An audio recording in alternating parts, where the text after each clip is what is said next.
The conquering hero returns. Tim Couch back in Lexington as his famed number 2 has been retired on opening day 1999, the number that lifted the Kentucky Spirits to new heights. And this is the newly renovated Commonwealth Stadium, the house that Tim built, remodeled to accommodate 10,000 more Wildcat fans, all polished and pretty for today's season opener as they host the Louisville Cardinals. A very pleasant good afternoon, everybody. College football is back. Life is good. Bob Rathman bidding you welcome to SEC TV and the Wildcats against the Louisville Cardinals. Yes, the deuce is no longer loose here in Lexington, but the Cats do have a new slogan for 1999, and that slogan is, "In dust we trust." My partner is Charles Davis. And Charles, tell us about the new quarterback here at Kentucky. Dusty Bonner's got a lot of pressure on his shoulder. He has a lot of pressure, but he does have a head coach who believes in him, as does the team. Dusty Bonner prepped behind Tim Couch last year in redshirting, and he's taken over the whole offense. Hal Mumme says, we're not leaving out a thing for this young man. And does he have enough arm? Look at that pass right there. He's got plenty of arm and plenty of smarts for this guy to do it. Did he get experience? Just a little bit. 2 years ago before he redshirted, 10 of 14 on the year in 8 appearances. That was a big punt against LSU. He's a good player. A big question is the Kentucky offensive line, an inexperienced group. An inexperienced group by the number of starts and the time together, but 2 of the guys started in the Outback Bowl last year, and a third played extensively. They're not as inexperienced as you think, except at one position, the left guard, Kip Sixberry, a natural freshman from Denver, Colorado. Let's see how he responds to the pressure of his first SEC game. There's no question that Chris Redmond has all the experience you'd want. Over 4,000 yards passing last year, a 4-year started, and Charles, a bona fide Heisman Trophy candidate. A Heisman Trophy candidate because this guy's been prepped from the womb, it seems. He played for his dad at Louisville Male High. He was great in Little League, and last year over 4,000 yards passing, 29 touchdowns, only 15 interceptions. He had a 151 quarterback rating, bet good for 11th in the country. As he goes, so go the Louisville Cardinals. Not only is he physically gifted, but he has it all upstairs too. He knows the whole package. And he knows what the score was last year in Louisville. Kentucky won, and won big. On the day they christened Louisville Stadium, the Cardinals would love to return the favor today in Lexington. The kickoff is next. Louisville and Kentucky. Stay right where you are. We are back at Commonwealth Stadium. Kentucky and Louisville getting set to kick things off. Down in the field, Ralph Shaheen joins us. Ralph? Bob, I had the opportunity to talk to Dusty Bonner before the start of today's game. He obviously has big shoes to fill as a quarterback at the University of Kentucky. I asked him if Tim Couch had any parting words of advice. Last night, Tim came by the team snack about 10 p.m. He told his good friend Dusty Bonner, just be yourself. Don't try to be like me. You're a good quarterback. If you go out and have fun, you'll be a great quarterback. That's what Dusty Bonner's going to try to do here today. On the other side of the field, Chris Redmond. Now, this is a quarterback who could have come out early in the NFL draft. If he had done it, he quite possibly would have been the 3rd or 4th quarterback taken in the NFL draft. Instead, he decided to stay and play one more year of college football. He told Coach John L. Smith, I want to stay because I want to play in big games like this one against Kentucky. And Bob, in the next NFL draft, he quite possibly will be the #1 quarterback taken. Okay, Ralph. Kentucky has won the toss, and they will receive, so we'll have a chance to see Mr. Dusty Bonner right away, and was very much appreciative of a telephone call that he got last night as he talked with Tim Couch. Tim called me last night, and we just cut up on the phone. We didn't talk a whole lot about the game. We tend to tease each other a lot, and we just had a good time. It was kind of something that kind of relaxed me a little bit, just having a good time. And he's going to be here for the game, and I think he needs to be here for the new stadium expansion. Something I think he was a big part of. So it's definitely good that he'll be here, and I'll be excited to see him. You see Dusty in warm-ups getting ready on the sideline. I'll tell you, Charles, it is a big shoes to fill, there's no question. But in talking with Dusty and with Hal Mumme yesterday, they both exude confidence. They really do. What we noticed in talking with Hal Mumme is that the first thing we asked was your playbook. Did you cut it down? You're going to reduce some things? Hal said no. by all means, no. Dusty's been around the program. That's the thing we have to keep remembering. Redshirted last year, played 8 games as a natural freshman 2 years ago, had a great spring practice. practice where the team was his, and the team really responded. If I'm not mistaken, they've elected him a captain. So, he's really jumped out there in the leadership role, and Hal has full confidence in him. There was some question with the quarterback change and an inexperienced line if Hal Mumme was going to change things up a bit. John L. Smith, the Louisville head coach, felt, well, maybe they'll run the ball a little more. But I think we can expect to see the Kentucky that we saw last year. It's just you're going to have Bonner at quarterback instead of Tim Couch. Almost interchangeable parts. The thing that changes, obviously, is Tim Couch's overwhelming physical talent. Dusty Bonner will probably do it more with his head and his smart thinking while on the field. But don't forget this. The system is excellent. It's produced 4 All-American quarterbacks for Hal Mumme. Dusty Bonner could be the latest in the line. John Hilbert to kick off for Louisville. Kendrick Shanklin. And Dougie Allen. It's Allen backpedaling and out of the end zone for a touchback. So the Cats come up to the 20 to get things started. Dusty Bonner, the sophomore from Valdosta, Georgia, getting ready to come into the fray and lead the troops in front of that inexperienced offensive line that lost all 5 starters from a year ago. He's got 2 great backs behind him in Derek Homer and Anthony White. And as you can imagine, some very talented receivers as well. Kip Sixbury, a true freshman, starting at left guard, 6'4" and 315 pounds. We'll keep an eye on him.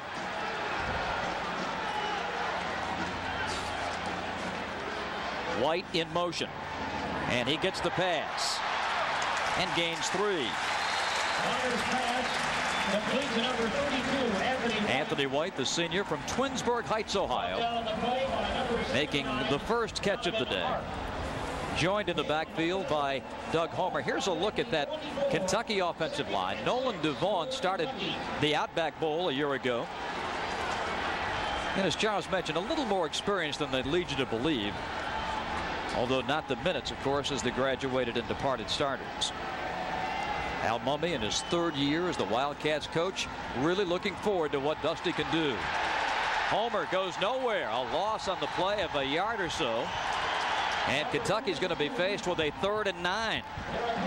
This Louisville defense is certainly retooled. This is a different scheme that they'll play. 4 down linemen with Arp, Gantos, Floyd, and Josiah. The linebackers, Herring and Harris, have played together for 3 years. Michael Brown's the new man, the Bandit. A lot of pressure, of course, on the secondary. Dinkins is a senior from Detroit. It is 3rd and long for Kentucky. And Bonner down the sideline. It is going to be complete into Louisville territory at the 45-yard line. What a great grab by Gary Davis.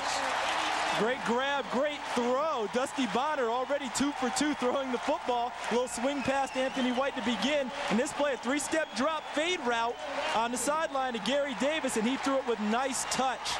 Bob, I mean, he just dropped it right in there. Gary Davis just beat the corner down there. That's Antonio Roundtree, who's an all-conference USA player, and then he got it. Tim who?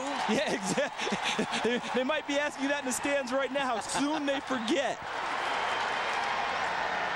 1st and 10 for the Cats at the Louisville 45. Out of the shotgun. To the near side, and Pyatt wiggles free and taken down at the 47. That'll be a loss of 2. Brad Pyatt, a true freshman from Colorado, and they expect big things from this young man during his Kentucky career. A very exciting young player. He's a little guy in stature, but when he was in high school, some coaches felt that they should go for it on 4th down rather than punt the ball to him, because they felt like he made 40 or 50 yardage swings whenever he touched the football. 2nd and 12 in the opening drive. The big 32-yard pass completion to Davis. The big play to date. Trips left. And coming in motion. Now a whistle and a flag.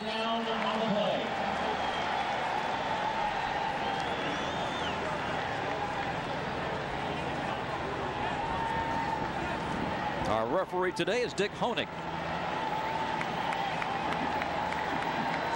So procedure penalty sets him back 5 over midfield to the Kentucky 49-yard line.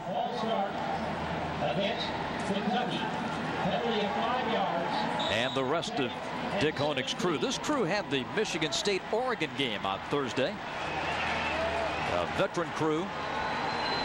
And anticipating a ton of passes today. We were talking with Dick before the game. They anticipate these teams will throw it all over the stadium. Dusty under pressure. Runs out of it. Hangs out of the football to the 43-yard line. One key for John L. Smith in Louisville is to get some pressure on Dusty Bonner. In last year's ball game that Kentucky won 68-34, Tim Couch had almost no pressure on him for the ball game. This time they came at Dusty Bonner with a blitz and worked their way upfield. Dusty was able to elude it, but with all the pressure that came on him, he didn't have time to find a receiver downfield. This will be the 6th play of the Kentucky drive.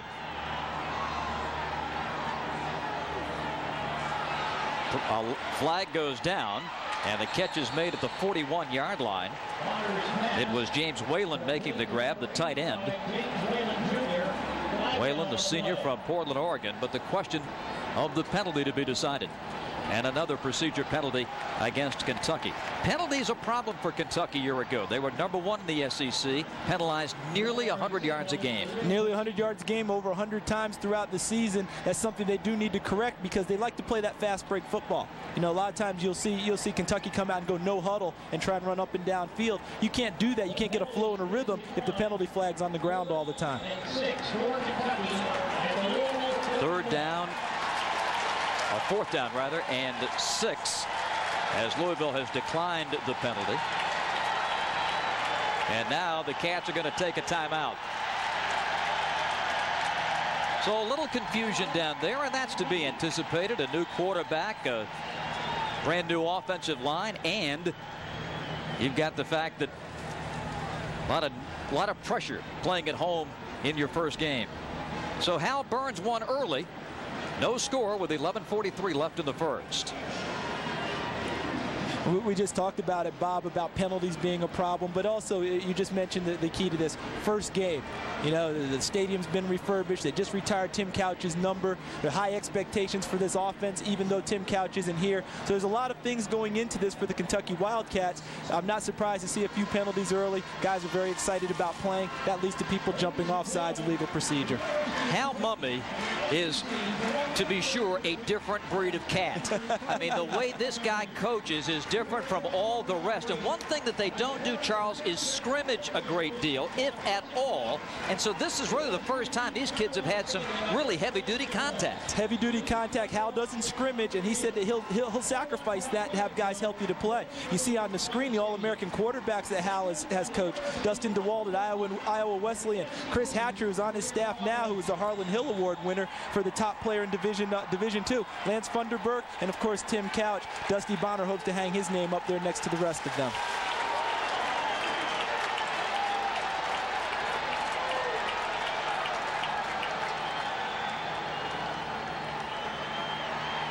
Bonner has time. Popped in and out and then caught. Dougie Allen hangs on to it. Pretty good job by the offensive line that time. Excellent job. The point I was going to make, we talked about them being inexperienced at the top of the show, but we also said they're not as inexperienced as people think. They did a great job on. Here's Dougie Allen pushing upfield against Antonio Roundtree, the All-Conference USA corner, getting an inside release, which I don't think Roundtree wanted on that. And then Allen runs the curl. Now, the big key to this was the offensive line held them out. That gave Dusty Bonner a chance to come to Dougie Allen because it looked like he was his 3rd option on that route. Allen already the 5th different Wildcat to catch a ball today. 5 completions, a first down for Kentucky at the 33 of Louisville. Bonner quickly over the middle to his tight end Whalen.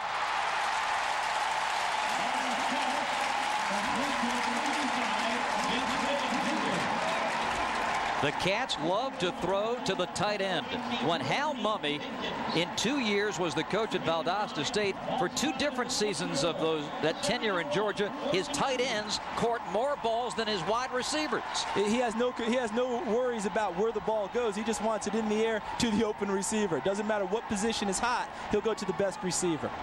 2nd and 1. McCord getting closer to the formation. Bonner deep over the middle, but too long.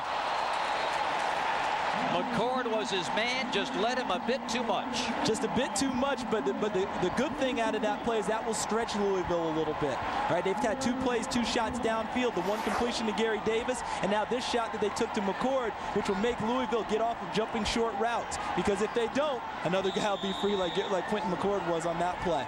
Nice job by Hal Mumme with the script to begin this ball game. He just came free between 2 guys. He was so wide open, Dusty just missed him, that's all.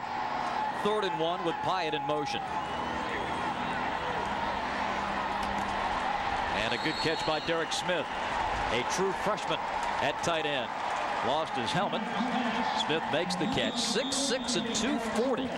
And just a baby. Just a baby, but a tremendous athlete. A runner-up for Mr. Football in the state of Kentucky, and a lot of other people voted him as Player of the Year. He's also slated to play basketball for Tubby Smith here at Kentucky. You just mentioned his vital 6'6", 230. This kid's got a chance to be a real special player here at Kentucky. Close enough to measure. You know what's funny about it, Bob, is even though they're going to measure this here, will it really matter on 4th down the way Hal Mumme coaches? He's already gone for it on 4th down once today. Yeah, the answer would be no. No, not really. It would be 2-down territory for them anyway. As one of the writers here in Lexington said, America is 4-down territory for Hal Mumme. What we've seen early too, Bob, now in Hal Mumme's script, the first 5 or 6 plays, you know, Bonner 7 of 8, 57 yards. He's been very precise, almost a dart throw the way he's throwing the football right now. But they came out and huddled about the first 5 or 6 plays. Now they've gone to no huddles, not a hurry-up offense, but they are on the line, so Louisville has a tough time substituting defensively.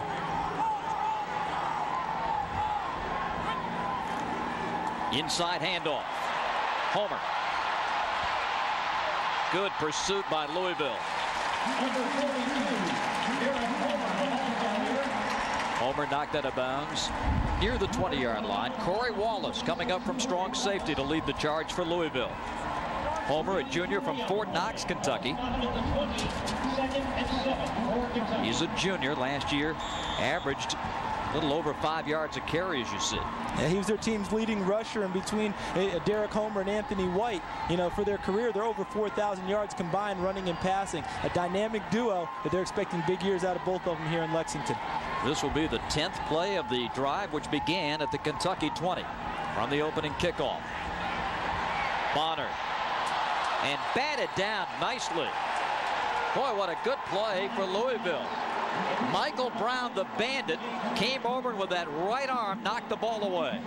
You mentioned the bandit at the top of the show, Bob, when you were going through lineups. That bandit is really a 4-2-5 look for Louisville. The bandit is a combination defensive back and linebacker, and he's really a small size guy to be a linebacker. Michael Brown, I mean, he's about 200 pounds. They've got him in this ball game because of this passing attack of Kentucky. That's what they've worked on, changing their defensive scheme. Gives them an extra defender who can actually cover someone.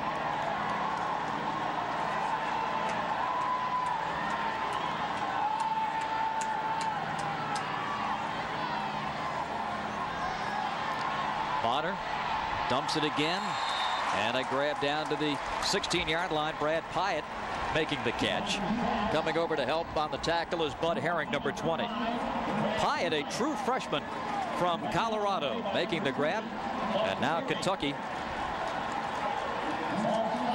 on 4th down and 2. Mark Samuel will come into the game to kick.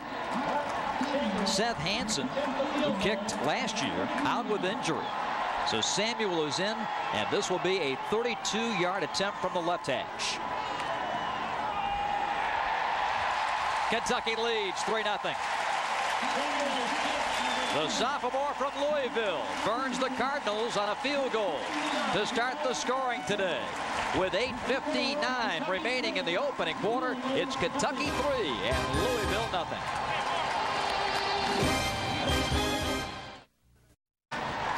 A 32-yard field goal by Mark Samuel opens the scoring. And now Louisville will get its chance on offense. John L. Smith. His ball club yielded a lot of yards in that opening drive, but only 3 points. And he's got to be happy about that, because it looked like Kentucky had a chance a couple of times for touchdowns. Didn't happen, so only giving up a field goal with his high-powered offense, he feels like he can come down and get 6 and go ahead. The deep man is Zeke Parker. Mark Samuel. with a high kick. It's going to come up a little short. Parker at the 12. Parker's got a seam. Parker keeps his feet and takes it out to the 30-yard line. The junior from Athens, Alabama, with a strong return of 23 yards, sets it up for Louisville. And their Heisman Trophy candidate at quarterback, the senior Chris Redmond, the 4-year starter, getting ready to go to work against the Kentucky defense. 60% completions. Last year against Kentucky, he passed for 4 touchdowns, albeit in a losing cause.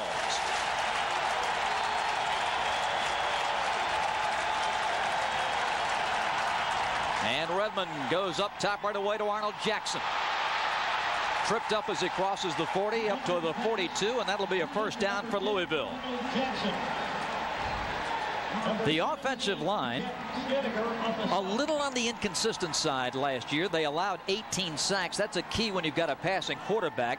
When Gribna comes out of the field, folks, it's a total eclipse. 6'10", 335 pounds. Arnold Jackson makes the first catch of the day, a preseason All-Conference USA. Moreau. Loose ball, Kentucky's got it. Frank Moreau coughs it up, and Kentucky gets it right back. David Johnson, the strong safety, caused the fumble. And the Cats are back in business. And a guy that they were counting on, Moreau, to have a big day running it, makes a big mistake early. A tough start for him, especially since he had a nice hole there. Only thing that got him from the backside, ball was stripped out. And you see the Cats diving on it, and they come up with it for the 1st and 10 for them, going the other way. Here's the situation now, Bob. Big ball game. Mistakes are always the key. Turnovers are the key to a ball game. Does Kentucky take a shot at it right away while they've got Louisville a little bit unsettled? Well, one thing we saw in that first drive, Charles, is that Hal Mumme, it's business as usual with the air raid 99, and Bonner, the commander, over to the 39-yard line of Louisville. Another grab for Gary Davis. It's his 2nd catch of the game. And Gary Davis had spent all preseason worrying about how well he was performing. He had said he hadn't been doing as well as he should have been. I think that he's vindicating Hal Mumme's confidence in him today so far. 2 big catches to start this ball game. And Kentucky is ready to go. They want to get that no-huddle offense cranked up now. It's first down at the Louisville 39. Bonner looking, swings it, and complete to Homer, but Louisville's there to cover. And it will be a loss to the 46. The line. You see when Louisville lines up, we're seeing Kentucky in a no-huddle, Bob, but it's not what we call the fast break no-huddle. They're not lining up boom, boom, boom going. They're lining up. They're making sure of their assignments. You'll see the center, Nolan Devon, calling blocking assignments out front. Dusty Bonner checking with his backs and receivers. Louisville's lining up pretty vanilla right now. They can't do a lot of moving around because they're never sure where Kentucky's coming to come from. Dusty avoids the sack. Still wants to heave it, and does, and it's broken up. Getting a hand on it is Holman, and penalty flags go down. A personal foul coming against Louisville. Holman, the junior, there to break it up. And how about the cool Bonner? He just avoided a couple of would-be defenders and still had the presence of mind to find a receiver. Good call too there, Bob, because normally what you see out of guys who are a little bit inexperienced are the happy feet and they immediately take off.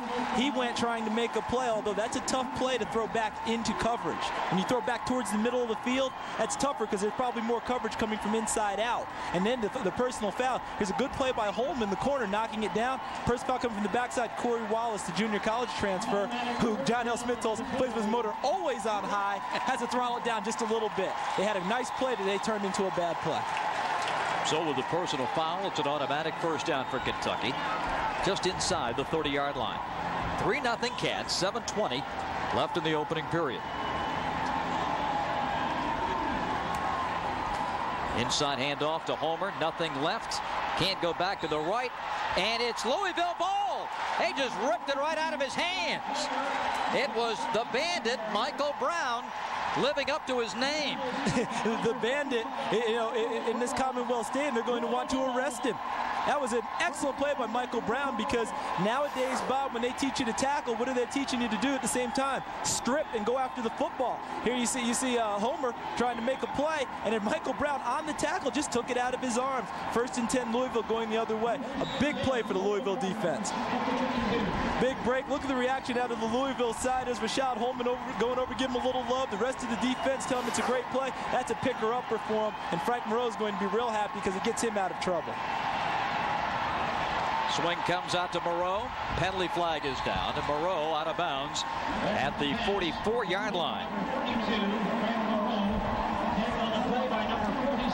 A 3-0 lead for Kentucky. The penalty is going to go against the Wildcats. To Ralph Shaheen.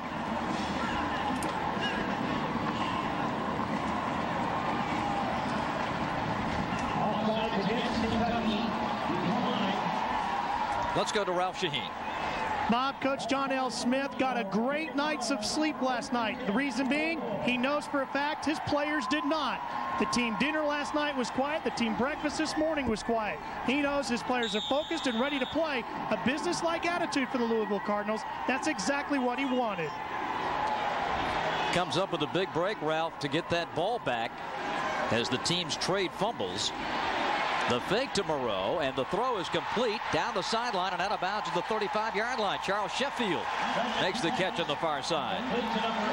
Nice play. It was a fake draw by the Louisville Cardinals, and then Chris Redmond, who does not get much credit for his mobility, just drifted out of the pocket a little bit. Charles Sheffield came from the opposite side, and he was able to hit him on a little diagonal slant route going all the way across the field, little crossing route, wide open, and made a play. Ralph made a great point there, though. Talk about John L. Smith getting a good night's sleep because he knows his team didn't. What he means is that the team's keyed up and ready to go. Last year, he felt like the team was too loose and not focused enough, so he feels a lot better about it. A great point by Ralph.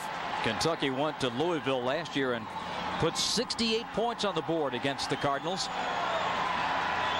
as they opened Papa John Stadium.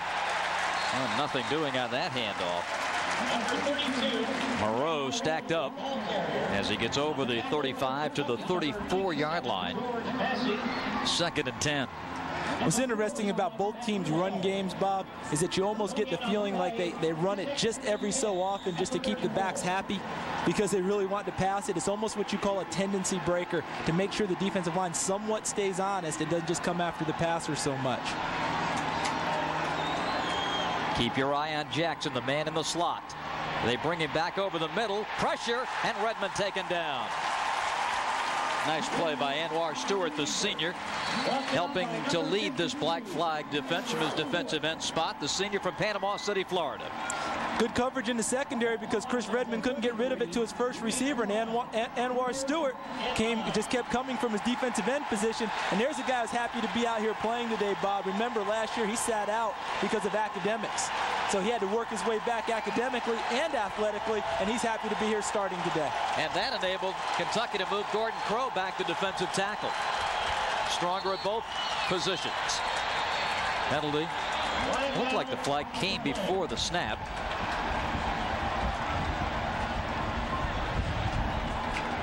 And it is a procedure penalty against Louisville.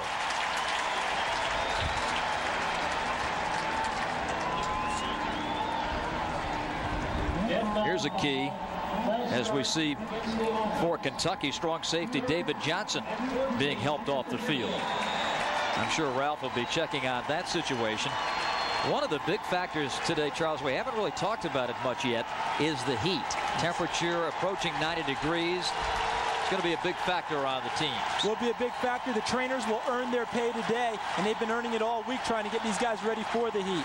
3rd and 14. Redmond under pressure, lays it on the carpet. Did Kentucky come up with it? Yes.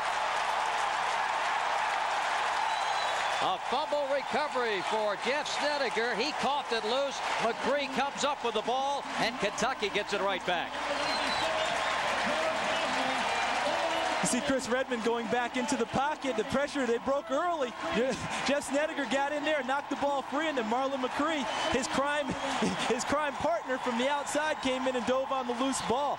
We talked a lot about in the pregame about could Louisville get pressure on Dusty Bonner. We didn't talk much about Kentucky getting pressure on Chris Redmond. So far, it's been Kentucky getting the advantage with the pressure on Redmond, while Bonner's had a little bit less pressure on him throwing the football. Kentucky 1st and 10 at their own 48-yard line.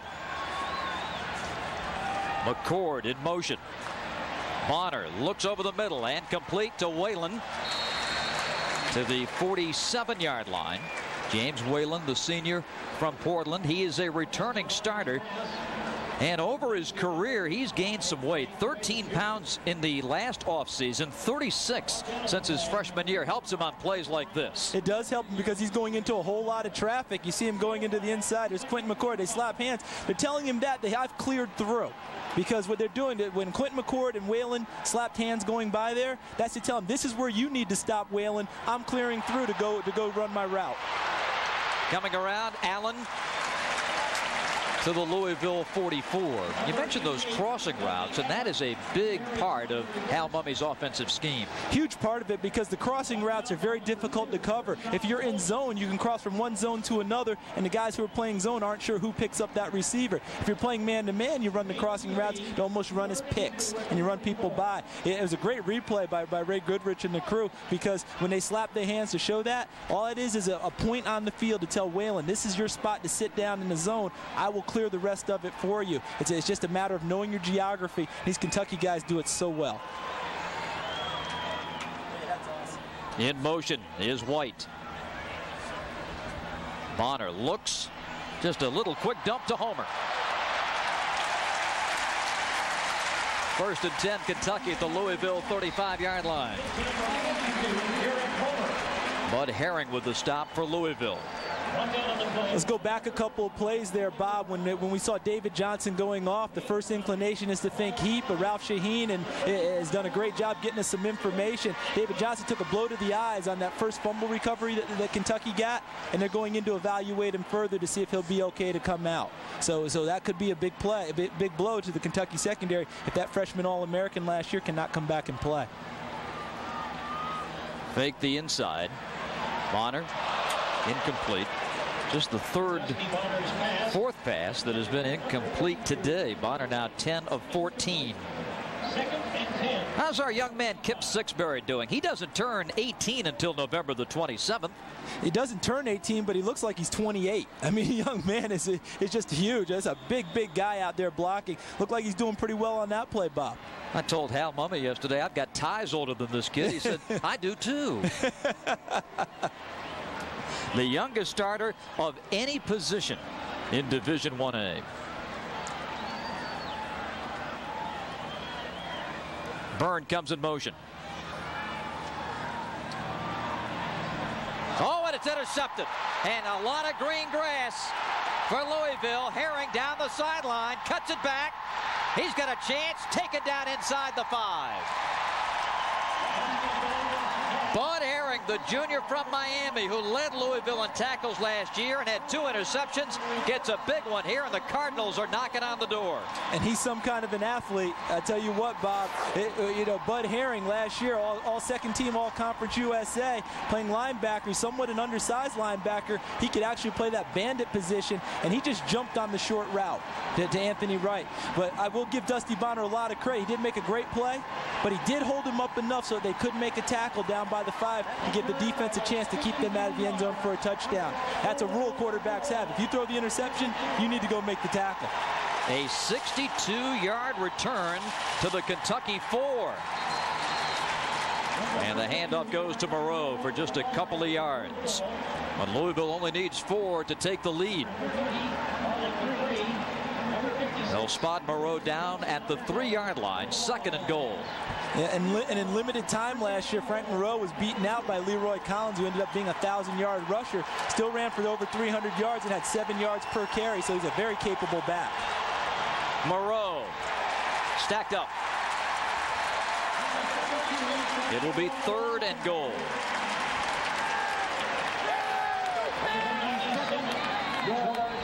George Massey, senior from Lynch, Kentucky, leading the charge for Kentucky defensively. And another injury for the Cats as going down. Looks like Dennis Johnson, the defensive end, Bob. Yes, it is. He's the phenom from right here, from Harrodsburg, Kentucky. I mean, this is a guy who played varsity football from the time he was in 7th and 8th grade. Played for his dad there. So this would be the second Kentucky starter knocked out. Dave Johnson, the strong safety, is out. Now Dennis Johnson is out. Seems to be coming off the field pretty well under his own power, though, Bob. I mean, last year he ended up starting from the 6th game on. You know, they brought him in. He was the National Player of the Year as a high school player. They brought him in, worked him into the lineup slowly, and then he really came on at the end. Had a wrist injury last year. Wasn't able to lift weights much during the season. Lost some strength. They say he's really bulked up in the weight room, put on about 15, 20 pounds of muscle, and he's ready to go. I expect him back in the game probably the next play. Redmond. Touchdown, Louisville. Zeke Parker makes the catch, and the Cardinals take a 6-3 lead.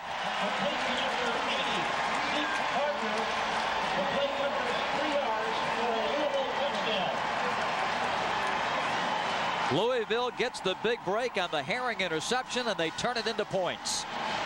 Very well done, too, by the Louisville Cardinals. The first 2 plays almost seemed to be giveaway plays because they ran the ball, which isn't their nature, and they didn't do it very effectively. Then they went to their strength, and Redmond found Zeke Parker on a quick slant route for the touchdown. John Hilbert to kick. And it is good. 2:27 left in the opening quarter. 7-3 Louisville. We're back at Commonwealth Stadium, the first game since they've expanded here. They've enclosed both end zones, and as beautiful a football facility as you will find, not only in the SEC, but across the country. It is marvelous here, and what a game to usher in the new surroundings. 7-3 Louisville. And the kick will sail out of the end zone. Good leg by John Hilbert.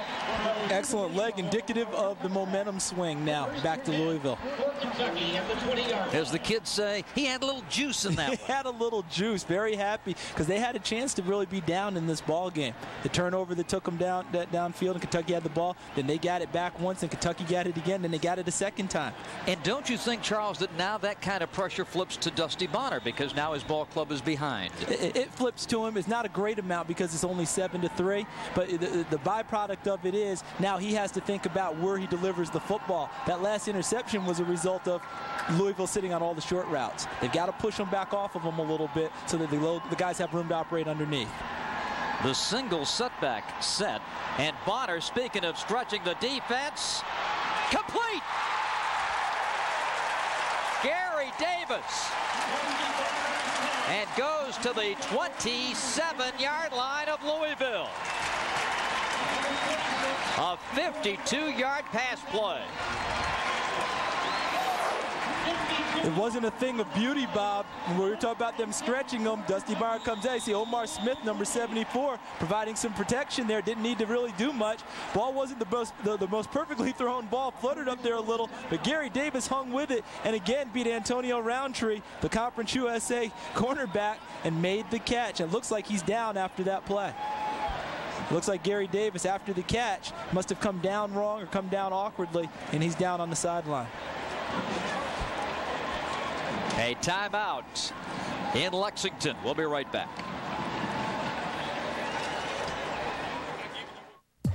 Welcome back to Kentucky, 7-3 Louisville with 2:04 left. Let's take a look, Charles, at the end of that last play. It wasn't the best ball Dusty Bonner's going to throw today. That's a ball that should have been intercepted by Antonio Roundtree, or at the very least batted down. He had the inside position. It's almost like he went blind at the last second and just totally missed the ball. Again, Kentucky goes with the single setback, and that's Homer.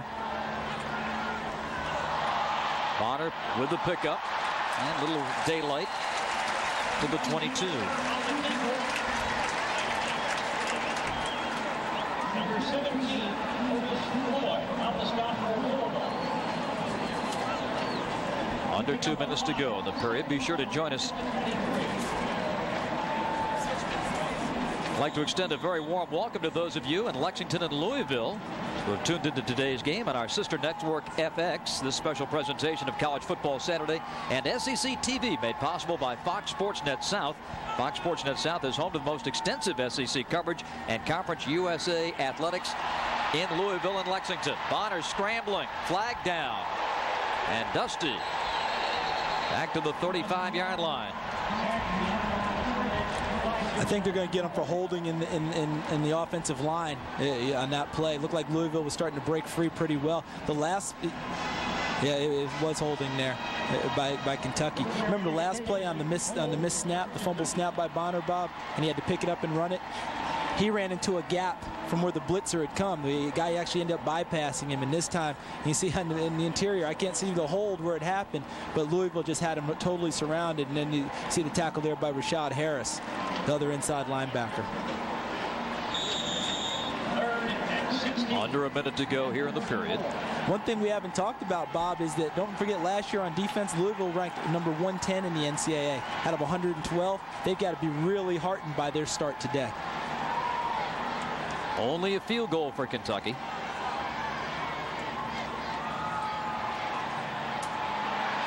Bonner. Just nowhere to go that time. Derek Homer made the catch, but the Louisville defense, led by Rashard Harris, was right there. Excellent job defensively by the Louisville Cardinals. Chris Smeelan, their defensive coordinator, has got a nice game plan going. And Greg Burns, the secondary coach, who was a good player at Washington State, they've done a good job covering downfield, albeit a couple of passes have gotten through. But they really smothered them that time and forced Dusty Bonner to drop it short. And then on that play, they were able to make it. There's some more pressure coming from Donovan Arp. Ball was away. He held off of the quarterback, so he didn't get a 15-yard personal foul penalty. And the first quarter is over. An interesting first quarter indeed here in Lexington. At the end of one, the Louisville Cardinals 7, the Kentucky Wildcats 3. At Commonwealth Stadium in Lexington, Kentucky, Louisville leading the Cats 7-3 as we start period 2. Fourth down and 17 for Kentucky.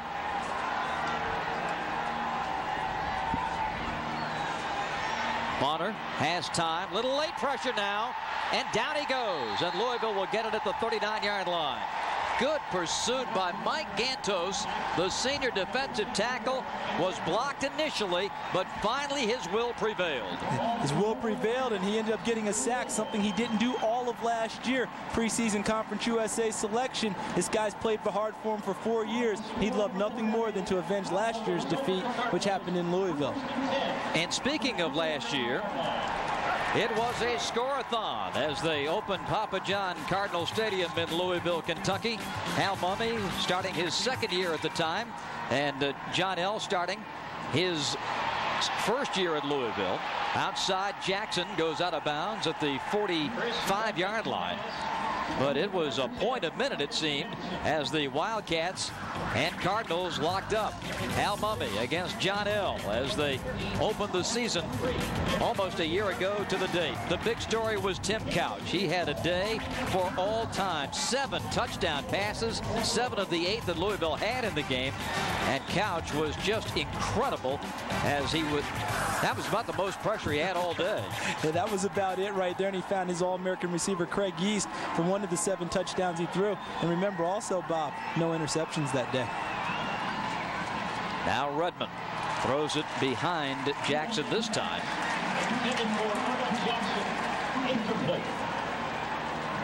Redmond is now 6 of 7 from the field. One thing about Chris Redmond, one of the things that separates him from a lot of quarterbacks in the country, his ability to stand in the pocket strong and still deliver an accurate football. He's a big, tough kid.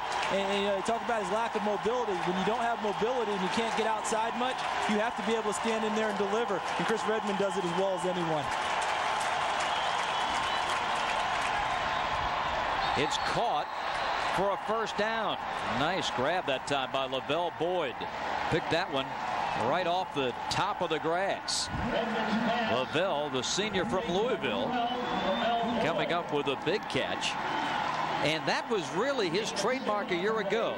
He caught 16 passes last year for first downs and turns that 3rd and 4 into a 1st and 10. Yeah, he's picked up right where he left off last year. Very reliable receiver. Caught 61 balls last year. I mean, you've got a bunch of guys out there with great experience, these receivers for Louisville, and all of them have confidence in their ability to catch and run. 5 wideouts, quick dump to Jackson. And he's got speed.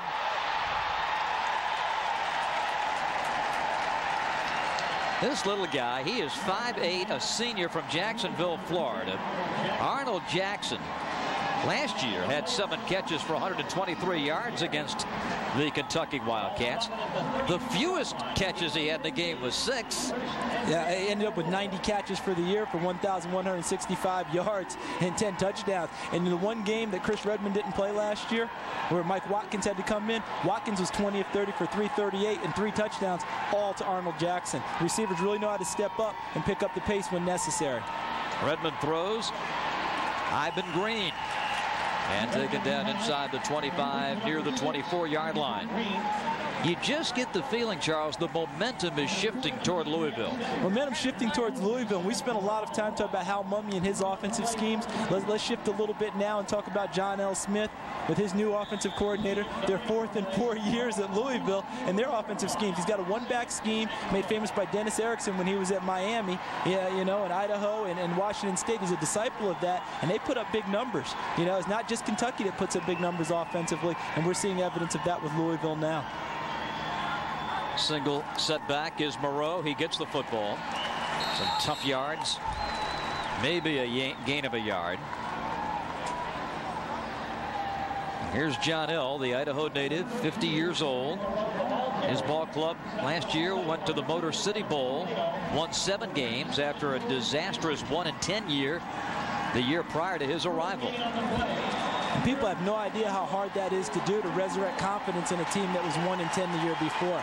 I mean, that is an impressive job that John L. Smith and his staff turned in last year, because you got a lot of kids doubting each other and doubting themselves, and he turned them around.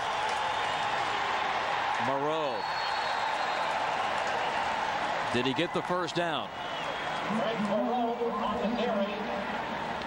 I thought John L. Smith, Charles, did a great job just to get this ball club up off the deck. You lose like they lost in the opener last year to Kentucky, and to come back and win 7 football games is saying something. Yeah, and the second part of that is they went out the very next weekend and lost to Utah also. They got it started when they beat Illinois. Be sure and join us next weekend for more hard-hitting SEC football action. We'll be down in Starkville, Mississippi for an SEC Conference USA clash. Memphis and Jackie Sherrill's Mississippi State Bulldogs. It all starts with a special edition of SEC TV Today next Saturday night at 8 o'clock Eastern, right here on your regional home of SEC Sports, Fox Sports Net South. And that should be a lot of fun down there, Bob. The defending SEC Western champions, Mississippi State. Now we're in 4th down and very short. Ordinarily, this is a run situation for all ball clubs. Don't count on it with Louisville. Passing is their strength. Would not be surprised to see them fake a run and throw the ball here.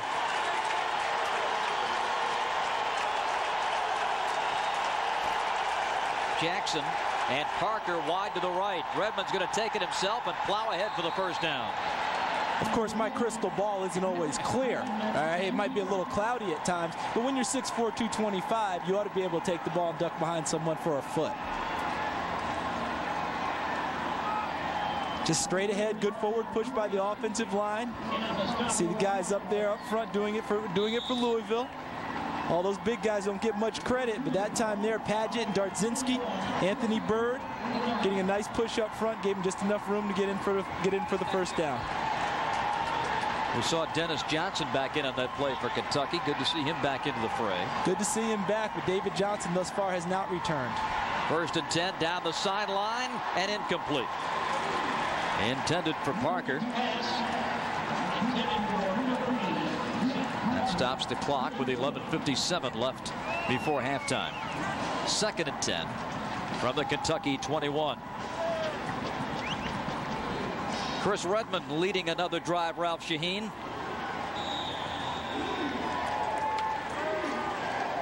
Louisville. He was 6 feet, 205, played as center. His father, Bob, played. He was 6 feet, 215 pounds, played as center. As Charles just said, Chris is 6'3", 225 pounds. Well, the fourth generation was just born on Wednesday, weighed in at 10 pounds. Good grief. Over the middle, complete. Boyd. A flag back near Redmond. We may have a roughing the passer penalty. First down for Louisville if they take the play down to the 10. See, on the end of it, there's Redmond just buying himself a little bit of time. Oh, without question. Going to be roughing the passer, Jeff Snedeker. Really no reason to go ahead and make that play. I mean, that's 2 or 3 steps afterwards. I know he doesn't like quarterbacks. You know, I know he doesn't like quarterbacks and offensive players very much. But if you're going to get your money's worth, it's almost like in basketball, right? The guy goes to the basket, make sure he does not get the hoop and the foul. You just get one. And that one was just unnecessary. So with the penalty, the football down to the 5. First and goal for Louisville. Cardinals leading 7-3. In the dirt, right in front of Ivan Green. A lot of traffic in that particular area of the end zone. And this is a good situation for Ivan Green. He's not a big tight end, although he's listed at that. He only weighs about 225 pounds. He's more like the pros would call an H-back. He's kind of a hybrid between a tight end and a wide receiver, and he's an All-American at his position. You know, he gets listed as tight end, so he gets the benefit of that. He had 55 catches last year, 55 the year before. He's rated as the #1 tight end in college football, and it's interesting to see him go out and run his routes against smaller DBs. Over the middle, incomplete, nearly intercepted by Snedeker. Oh, that was right in his hands. And I'm not sure he realized it was in his hands, Bob, because I think he was going to make the tackle. You know, it almost seemed like he was launching for the tackle, and the ball ended up on him, and it just didn't register very well for him. That's a tough play because he's going to make a tackle, and all of a sudden there's the ball. It's hard to change up like that. And Redmond can really fire that pill. I mean, he can whistle it. I'm not playing a game of catch with him, okay? I want to keep the skin on the insides of my hands. Third and goal. Backside pressure. Redmond dumps it. Wide open. Touchdown, Louisville, but a flag.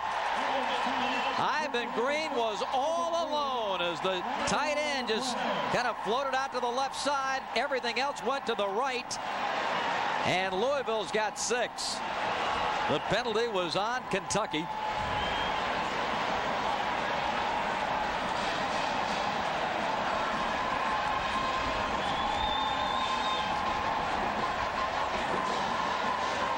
But what a call from the Louisville sideline.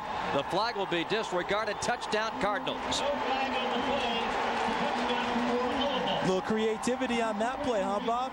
It's not just Kentucky that has creative offensive mind. Scott Linehan, the new offensive coordinator, came from the University of Washington and played at Idaho, so he knows John L. Smith well. Did a great job on that call. And the kick is good by John Hilbert. So the Cardinals add 6. Ivan Green all alone, and Louisville leads by 11. Now available for the first time ever on home video, the best of the Dean Martin Celebrity Roast. What a night. Who are we honoring? Jokes, jabs, insults, and put-downs. That's what made these roasts hilarious and makes this tape a must-have for your video library. Johnny Carson is a comedian who is seen every night in millions of bedrooms all over America. And that's why his last wife left him. This tape features over 50 stars and over 100 minutes of the funniest, most outrageous laughs ever seen on television. How sweet it is. She wants to dye her hair back to its original color, but she can't remember it. It takes many years to be a great comedian. Sure does. You ain't reached that year yet. You know, some performers never have a night like this. Those are the lucky ones. Call now to order the best of the Dean Martin Celebrity Roasts for only $19.95. It's not sold in any store, so call and order right now. Par, par, birdie. Par, eagle. Whoa. Par, par. must be a Golf Magazine subscriber. How would you like to shave 3, 4, or 5 strokes off your game? Add 20 yards to your tee shots. Start one-putting greens. Chip like a pro. Blast your way out of the bunker. Shoot lower scores and play the best golf of your life. Now you can by calling for your free trial issue of Golf Magazine. Issue after issue, Golf Magazine gives you proven tips to improve your short game, develop better touch, fix your slice, straighten your hook, drop more putts, drive longer, and more. All to have you saying par, par, birdie. When you call now for your free trial issue, you'll get the Golf Magazine gear bag as your free gift. Call now for your free trial issue of Golf Magazine. If you like it, get 11 more issues, 12 in all, for just $19.97. Plus, get the Golf Magazine gear bag free with your paid subscription. Call 1-800-853-8844 now.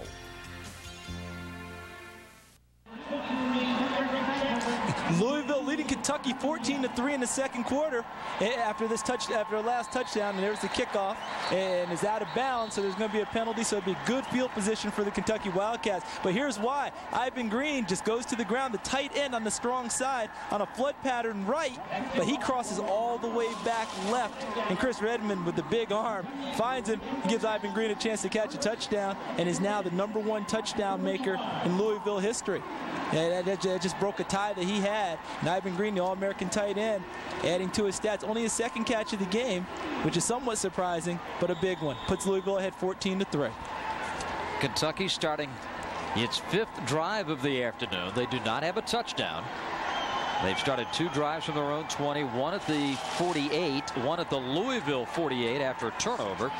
And now this one out at the 35-yard line. 1st down and 10. Dusty Bonner with some checks at the line. Fakes the inside, goes outside, and drops it low and incomplete to Anthony White. Again, good coverage in the secondary by Louisville. That bandit position that we've talked about a couple of times, Michael Brown, he made the play on that one. That's an advantage to that position because he can go out and run and cover people that a normal linebacker probably can't make those same plays. And Brown had a big turnover early in the game, ripped that ball away to force a fumble, but that position, kind of that in-between guy in that defense, is really paying dividends. Paying dividends because Kentucky has not made them pay for having smaller guys in by being able to run the football effectively. So when you don't have to worry about that, that just helps your secondary coverage. Good pickup by Bonner. They're going to go deep, and it's going to be complete. McCord inside the 20 at the 19, and he caught that around 3 different Louisville Cardinals. That one, on that play, Quentin McCord showed great speed because when Dusty Bonner threw that pass, he wasn't by the defenders yet. And then when he finally got through, you see Bonner, you talked about, Bob, great concentration and pickup, didn't hurry his motion. That happens a lot after a fumble. He threw that ball counting on him getting past him, and he did. And he got past the free safety down there, Courtney Dinkins, who could not make a turn on the ball and make a play on the ball. That's twice that we've seen now that the Louisville secondary's had trouble picking up the ball on deep passes. Gary Davis in for Kentucky. He was shaken up earlier in the game. The handoff comes to Derek Homer, and Louisville was ready for him.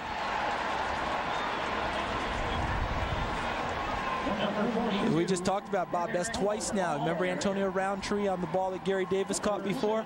A play that he should have made. On that last play, that last bomb to Quentin McCord, Courtney Dinkins got turned into it, and he was running for it, never was able to get his head back around and make a play on the ball. So Quentin McCord became an easy target for Dusty Bonner when he threw it up there. Would it be fair to say, Charles, that Bonner hasn't thrown the ball with great authority today? It would be fair to say that. He's thrown it with a lot of touch and a lot of precision, but he hasn't really had to hum one yet. The routes he's thrown have not really called for that. Homer again to the 15. Derek, the junior from Fort Knox, Kentucky.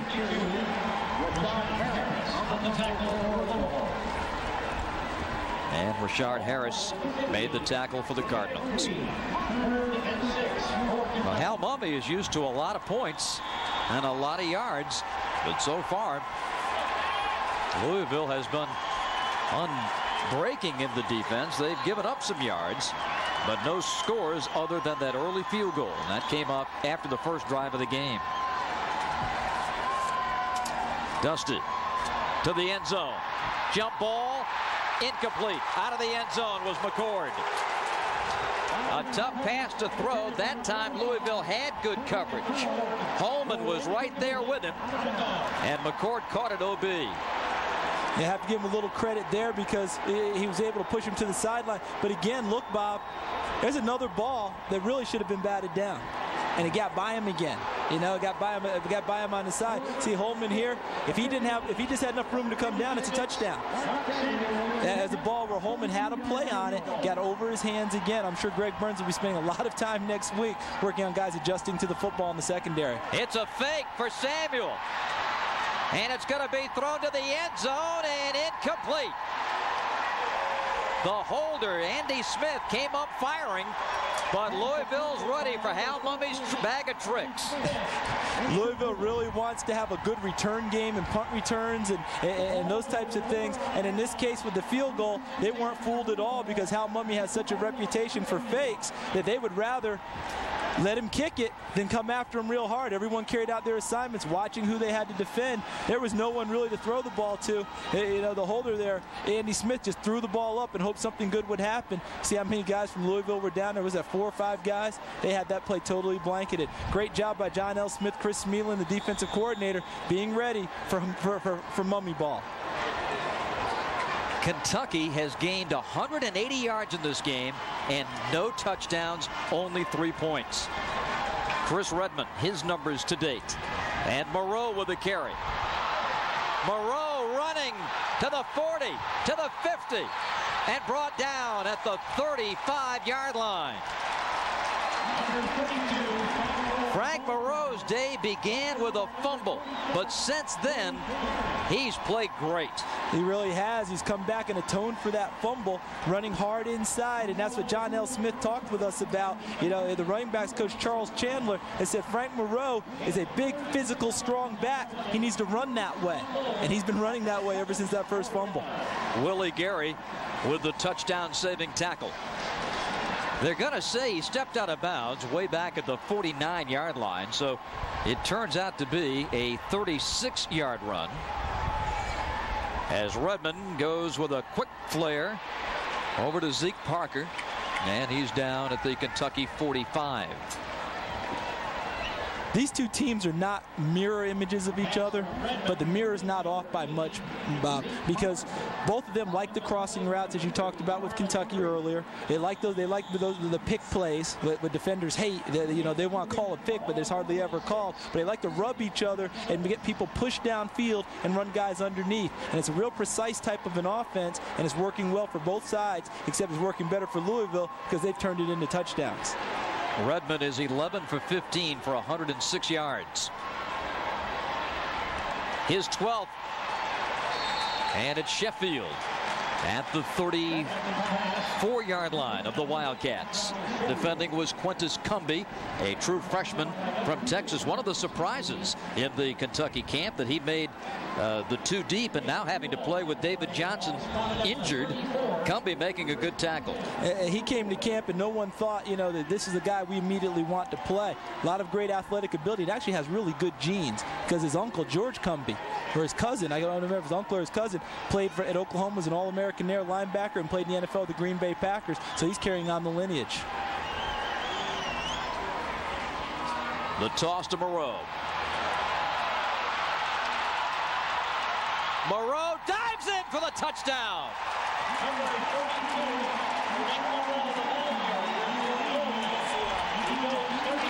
Boy, they love their thoroughbreds in Kentucky, and Frank Moreau is running like one in this second quarter drive. I'll tell you what, if he keeps running like that, they may want to run him on that first Saturday in May. I mean, this guy has really picked up the pace. That fumble, he wants us to know that that was an aberration. Because remember, even on the fumble, he had a hole that he was vaulting through, and this time he took it all the way. But he got some great blocking downfield from his offensive line, his tight end, Ivan Green, and then he vaults into the end zone himself. The kick is good. Louisville 21, Kentucky 3 on Frank Moreau's touchdown. Louisville 21 and Kentucky 3. As John Hilbert gets set to kick it away for the Cardinals.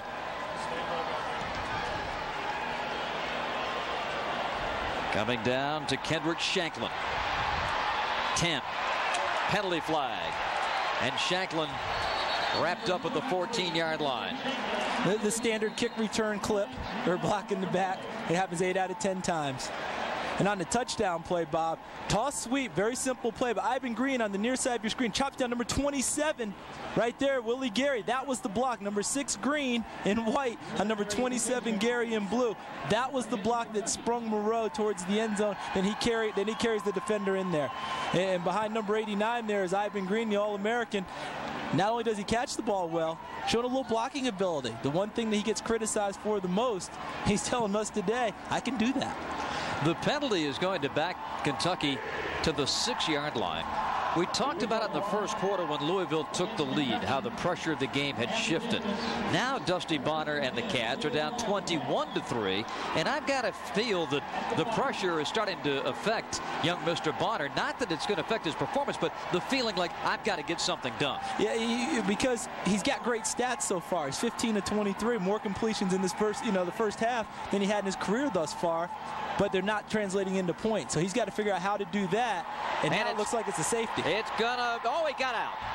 How'd he do that? Nice job by Derek Homer. It looked like he was dead in the end zone for 2. And I'm sure the Louisville coaching staff is asking the exact same question. Looked like Bud Herring was going to get him early, finally tackled him out of bounds. Yeah, my apologies, Bob, for stepping in there. I was just so surprised. A little toss there. Michael Brown, the bandit, missed him initially. He had his chance, and then he ran out there, and look at Bud Herring pushed him out of bounds on the 2. So they're still in good shape defensively, but boy, that would have been a huge play if they'd gotten a safety there. 2 points in the ball. not bad. Not bad at all, especially with the momentum they've got built up right now offensively. 2nd and 12.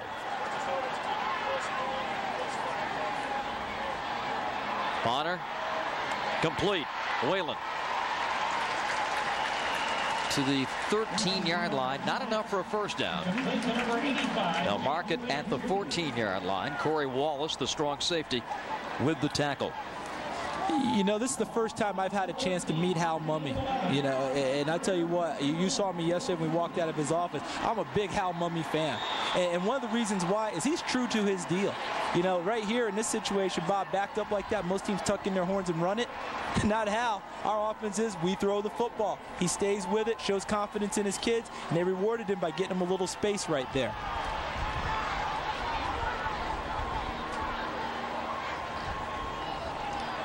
Bonner with the audible.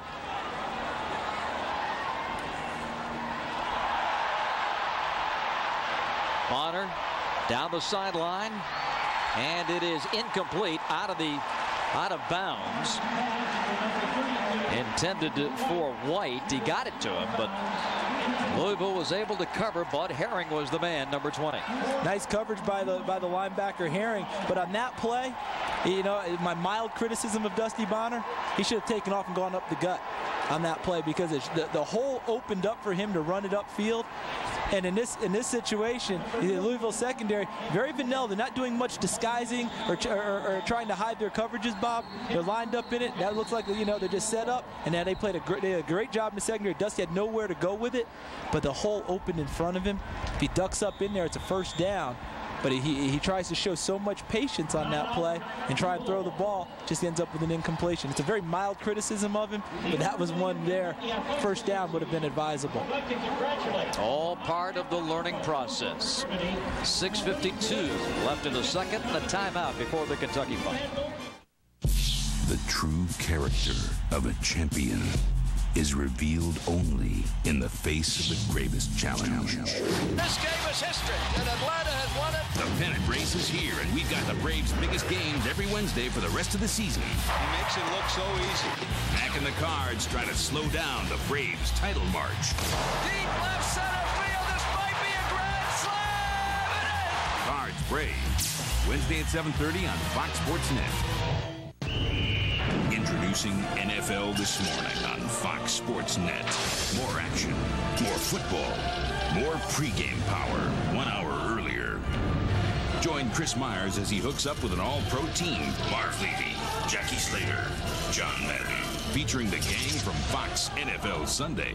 JB, Howie, Terry, and Chris. NFL This Morning premieres September 12th, followed by Fox NFL Sunday. Chris, what do you got there? I've assembled the NFL's best. I've got Dion's legs, John Randall's arms, and the heart of Brett Favre. Whose head? The most underrated mind in football. It's alive! Hey, where's the rest of me? What's going on around here? The season kicks off with a high-octane doubleheader as the Cowboys battle the Redskins. Then it's an NFC Championship rematch as the Vikings take on the Falcons. Fox NFL Sunday returns September 12th on your local Fox station. Only Fox Sports News gives you expert analysis from superstars like Steve Sachs, Marcus Johnson, Phil Esposito. We have a veteran analyst for every sport. For more on the men's luge doubles, we welcome in our analyst Torin Tor, guys. Fåren tror jag blev vilse. Ja, det hoppar på min vänstra fot. Får en fina kukul. Gafford!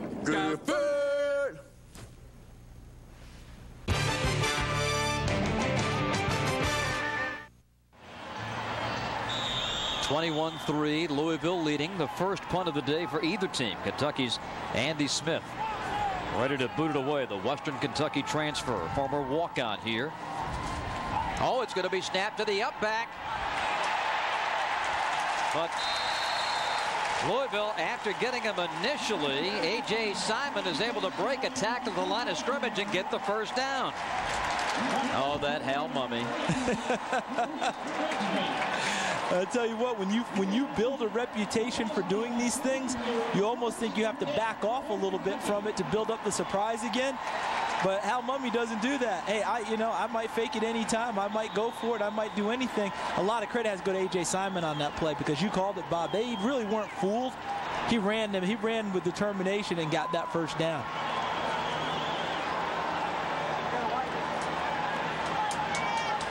So Dusty Bonner will regroup the Cats offensively. 1st and 10 at the 22. Bonner sidesteps one man. Room to throw and completes it to Chase Hart. First down, Louisville. From one quarterback to an ex-quarterback. Chase Hart came to Kentucky as a quarterback, as good size, and then, Hal Mummy and him and he both realized that he probably wouldn't be a quarterback anytime soon at Kentucky with the talent that they have. Asked him to move in the spring. First, he didn't want to do it. Most quarterbacks don't, but then he took to it with enthusiasm. Has become their starting H-back. Nice catch by him. And the one thing about Chase, he loves the contact. So once he got a taste of catching it and hitting somebody, he liked it a lot more. Bonner's going to run it this time. Penalty flag goes down as Dusty gets to the 36. 6:09 left in the second.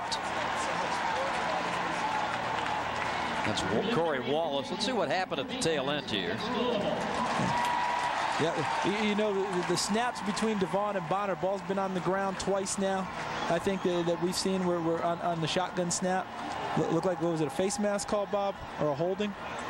Maybe an inadvertent face mask on Louisville, yeah, only 5 yards. So it wasn't a violent one. But we were just talking about that Nolan Devon. It's a tough job. You have to call the offensive assignments. You usually have a guy lined up over your nose. Sometimes you're pass blocking, sometimes you're run blocking. Makes it tough to handle that little shotgun snap. He does a really good job for the most part, but they have had a little bit of trouble with it today, sometimes being high or low.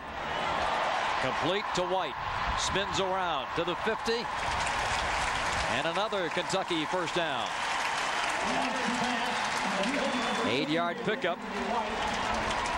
Anthony White, the senior from Twinsburg Heights, Ohio.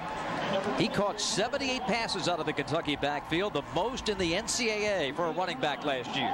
78 balls he caught last year, and in talking with Hal Mummy yesterday, he thought that he might catch that many or more this year based on Dusty Bonner having so much confidence in him. And he has a chance to join a special group, Bob, if he gets up to 1,500 yards rushing and 1,500 yards pass receiving for his career. Only 2 other guys who've done that in NCAA history.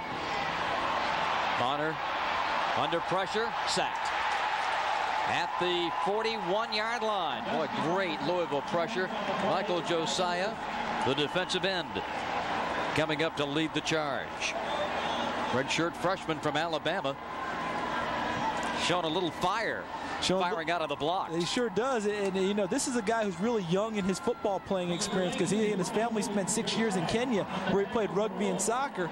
And in this case, you know, he's just really learning the game as he goes along. But look how he runs down Dusty Bonner. Now, part of the reason is because Dusty doesn't approach the line of scrimmage. He's still running parallel, looking to make a play with the pass. You know, sometimes you have to turn that ball upfield and threaten the line of scrimmage, but Dusty was just trying to make a play. Nice little swing out to Derek Smith. Gets a couple of yards. Derek Smith, number 20, on Herring on the stop for Louisville. I think what we're seeing, Bob, is evidence of what John L. Smith and Chris Smeelan told us the other day when we talked with them. Why do you think you'll be better on defense this year, Coach? Well, our players are a little more experienced, but we also have better athletes on the field. Michael Josiah running down Dusty Bonner is an example of that better athlete, a defensive end running down that quarterback. No substitute for speed on either side of the ball. Bonner out of the gun. Unloads to the sideline. Nice catch by Whalen. Whalen to the 5. Dives for the end zone. Touchdown, Kentucky Wildcats. What an effort by James Whalen. Great catch and run.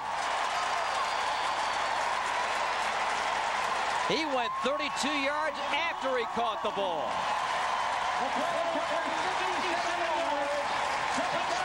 And a Louisville Cardinal is shaken up on the play, and that is Roundtree. Wow, you hear the air raid sirens behind us. I mean, they love it. James Whalen was a walk-on when he came to Kentucky. Had to sell himself to the program, brought his own tape and showed it and said, I can play. And they asked him to come and walk on and be a part of it. He has developed so well that they moved last year's starter, they lose Jimmy Haley, to defensive tackle. And you remember in this game last year, Jimmy Haley had that great one-handed catch for Kentucky for a touchdown. Whalen has done a fantastic job catching the football, and Dusty Bonner a lot of credit on that pass. Great touch putting it in there and showing a lot of poise in the pocket. And what an effort by Whalen to hit that pylon. 57-yard pass play as we wait for Mark Samuel's point after. You remember not too long ago I was criticizing Dusty Bonner for not taking off and running for the first down. Look how much poise he shows in the pocket this time.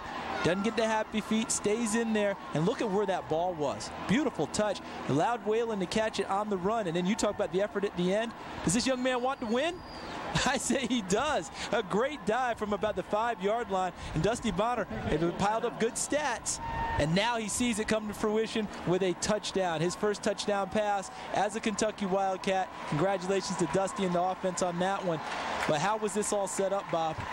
The fake. That's right. That Hal Mummy did back inside their own 20. There are 112 Division I head coaches. There's Whalen's numbers: 5 catch for 86 yards and a touchdown today. 112 Division I coaches. How many of them would have faked it in that situation, Bob? One that I know of, and he's right down there in front of us. The sideline in front of us. Great job by him showing the confidence in his team. Mark Samuel to try the point after.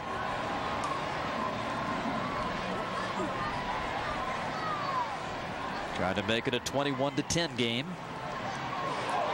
And partially deflected, but it went through. Turned out to be a line drive. I think somebody got a piece of it. Certainly an odd angle as it went through the uprights, but like they say on Broadway, it's how'd you come out? That's right. And they put the point on the board. 3:52 left in the second quarter. And it's 21-10 now in favor of the Cardinals. We watched Dusty Bonner with a great touchdown pass on that last one, Ralph Shaheen. You know, Bob, one of the things about Dusty Bonner is he went to Valdosta High in Valdosta, Georgia. They won 24 state championships. The town's nickname is Wintersville, USA. Dusty says the biggest thing he learned while he was in school down there was not to let down the person who played your position before you got there. Learn to uphold the position. I think he's shown he's done a good job in replacing Tim Couch here today. You're right, Ralph, and it's really remarkable that he would grow up in Valdosta and Hal Mummy would coach there. Dusty Bonner Bonner had a chance to go to Hal Mummy's summer football camp since he was in the 8th grade. So he got to know Coach Mummy very well at a very young age. And his first touchdown pass of the new season gives Kentucky some new life. It does give them some new life, and a lot of factors went into it. You were just talking about the factors that went into Dusty Bonner actually ending up here at Kentucky, knowing Hal Mummy at Valdosta State, watching Chris Hatcher and Lance Funderburk play quarterback at Valdosta and doing such a great job there, believing in that system. That got him here. Well, what got him that touchdown pass was the same guy, Hal Mummy, having the confidence to fake that kick inside there, and then Dusty Bonner delivering that touchdown strike to Whalen. Sailing back, Parker. He'll down it in the end zone, and Louisville will bring it out to the 20.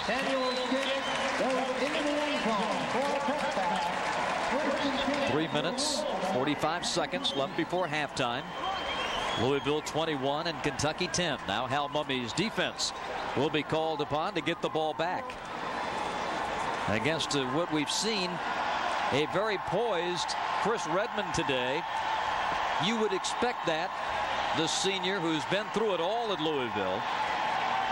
His numbers to date, 12 for 16, 2 touchdowns and no picks. And they have put some pressure on him today, so even that makes those numbers even more impressive. He hasn't just been sitting in the rocking chair delivering strikes back there. Parker and Green have caught touchdown passes. The flare to Moreau. 30, 35, and out of bounds at the 37-yard line.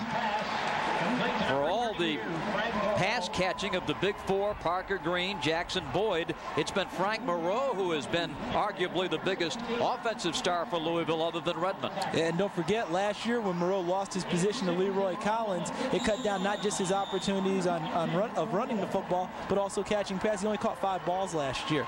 And John L. Smith and Scott Linehan both said that's a position that catches more footballs than that, so he'll just have to be prepared to do that this year. And so far today, he's done it.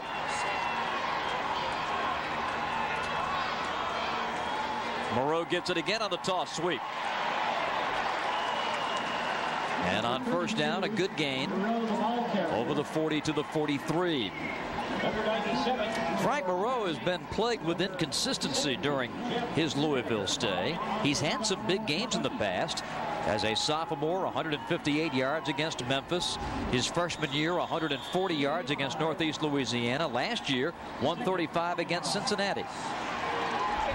So he's capable of having big days, and John L. was expecting just this kind of performance. Yes, ran for nearly 600 yards 2 seasons ago before Leroy Collins emerged last year, so he does have those capabilities. Complete to the side, and Arnold Jackson, now they say it will be out of bounds right at the 50-yard line. Arnold Jackson makes another grab. Jackson's 4th catch of the game.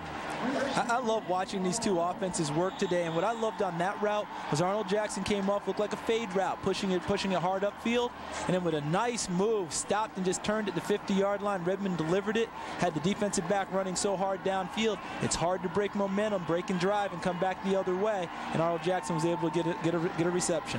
Redmond 14 of 18 for 142 yards. Kentucky with pressure, but not enough. Green with the catch at the Kentucky 45. Boy, it's a confident Louisville team that's going down the field, Charles. Very confident, and especially these receivers, you know, and doing my research trying to keep up with you, because I know you've got it all down pat. You know, I found out one thing. The Louisville's receivers they have a nickname for themselves. You know, they call themselves the Afros. I think that is one of the greatest nicknames of all time. It's a great one. America's finest receivers on Saturdays. And so far today, they are living up to that billing. Another completion. Boyd down to the Kentucky 32-yard line. And there's a little chirping going on down there. A little silent chirping by Lavelle Boyd, because he got up afterwards, because those were 2 good strong hits that he took in the secondary, and he got up and just dusted himself off, if you noticed there, Bob. And I saw Dennis Johnson kind of bump him. He took a little offense at that. Thought he was posturing a little bit. Just dusted himself off like it's just another afternoon in the park, guys. You throw it, I'll catch it. And so far, Louisville's receivers, their confidence, the confidence that they're exuding is really rubbing off. Dennis Johnson out for Kentucky, as you saw on the sideline. But boy, they're getting great pressure and a sack of Redmond back at the 46-yard line. Anwar Stewart gets credit for the sack. Tremendous pressure. McCree came free as well. And Kentucky gets a big play defensively. Huge play for Kentucky defensively, because Louisville seemed to be marching downfield again towards another score. There's Anwar Stewart. He flushed him. Marlon McCree almost gets him there, and then Stewart gets up off the deck and finishes him off. Great job. Second effort. There's a timeout on the field with 1:22 left before halftime. From HMTV, Mike Handelman, Paul Handelman. I'd like to send our greetings out to Charlie King and Woody Hutton at Intermedia Cable and offer our thanks for their help in making this special presentation of Fox Sports Net South's College Football Saturday available to our viewers in Louisville and Lexington. So you like the Louisville receivers' nickname? The Afros. These kids don't remember Afros. They don't remember. Well, you know, so they're coming back in a lot of places. Well, they're coming back. Get yours? Well, you know, right now, you know, I need some time to get my natural to grow out. But, you know, I'm working on it. But, you know what's funny about it? I live in Orlando, Florida. And last year, another team had the exact same nickname for their receivers. At the University of Central Florida, they called themselves the Afros also. So I got to get back home and find out who stole it from whom. All right, who took that nickname first? 1:22 left in the half. Louisville now has one timeout remaining. Jackson comes in motion. And Redmond finds Jackson over the middle, but he can't hold it. That was the 50th pass of the game. The 21st for Redmond.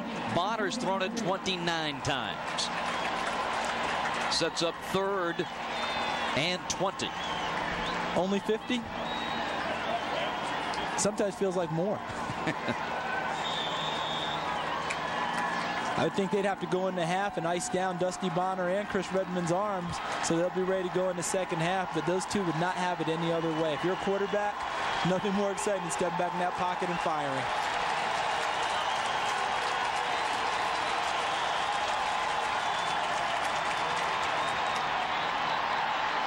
Complete. What a grab by Boyd. Looked like one of the Kentucky defenders was right there to take it, but in the end it was Boyd to win the reception.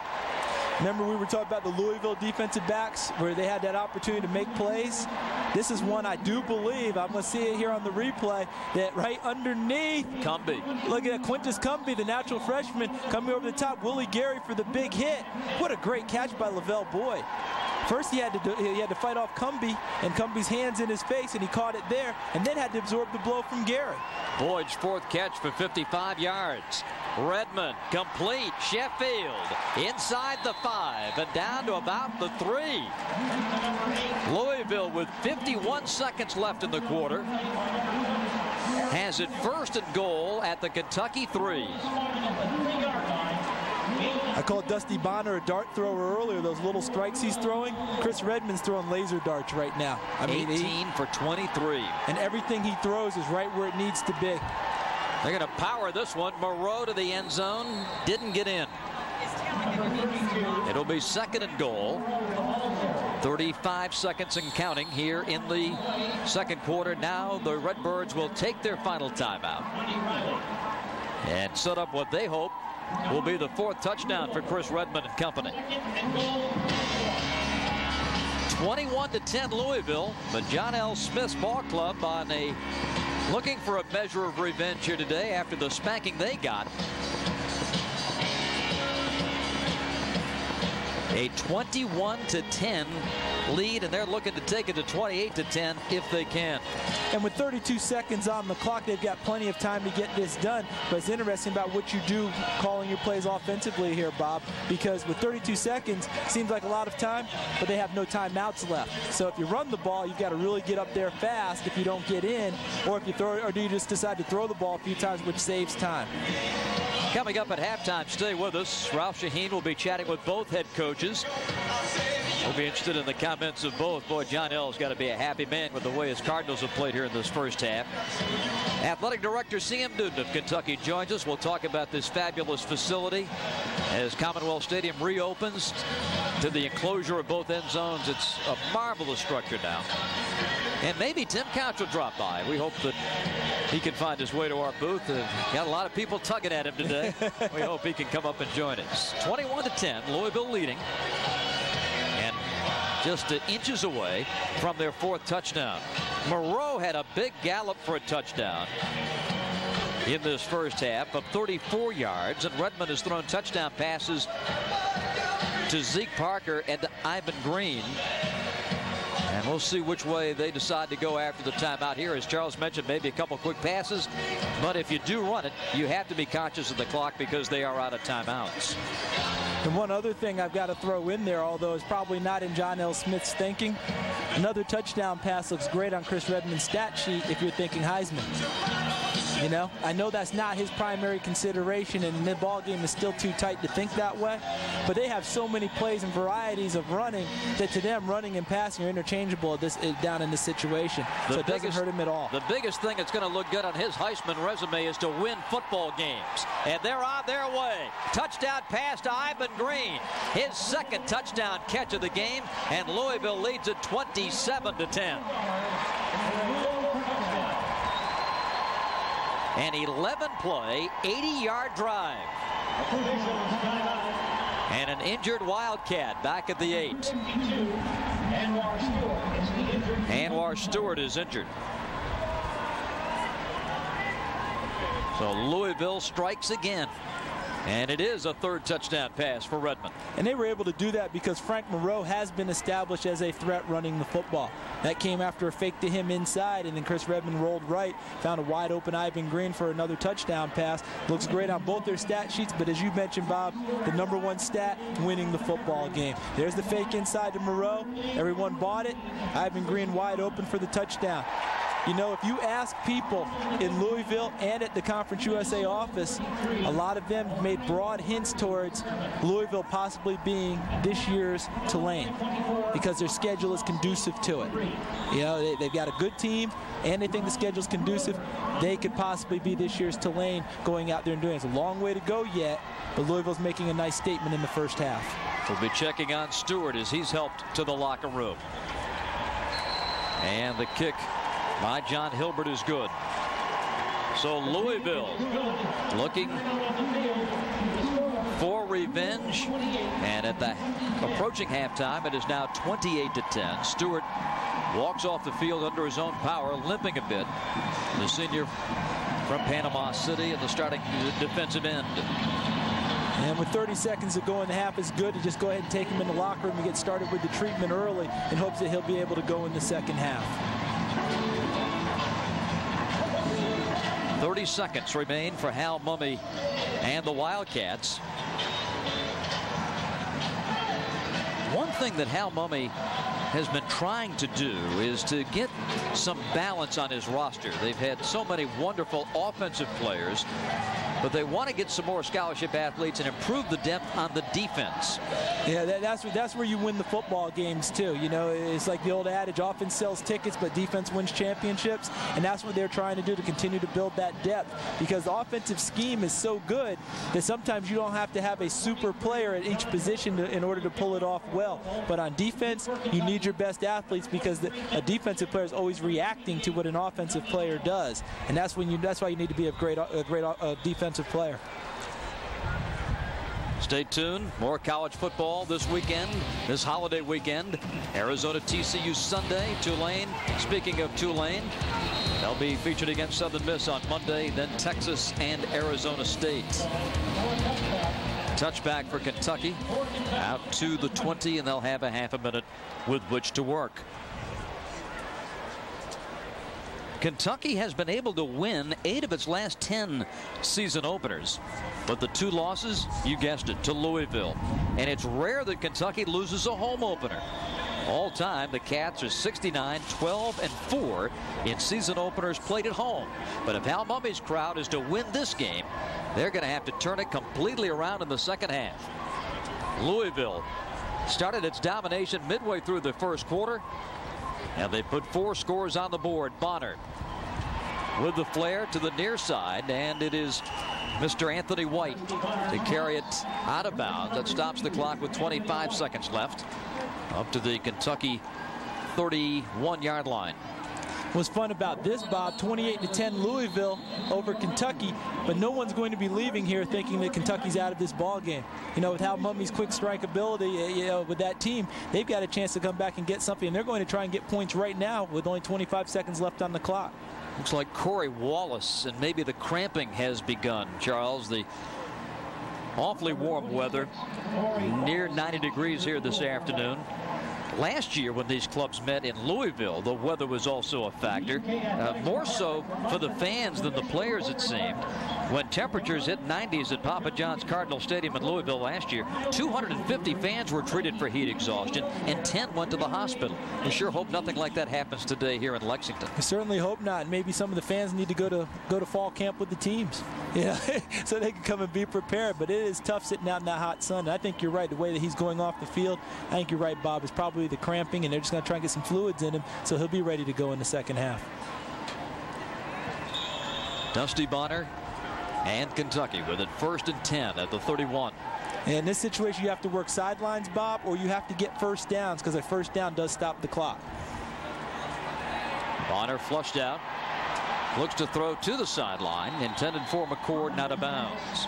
Intended for number 25, Quentin McCord. Incomplete.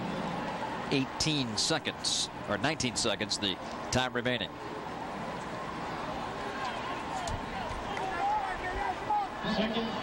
Dusty Bonner is now 21 for 31 today, 280 passing yards, but his ball club is down by 18 points.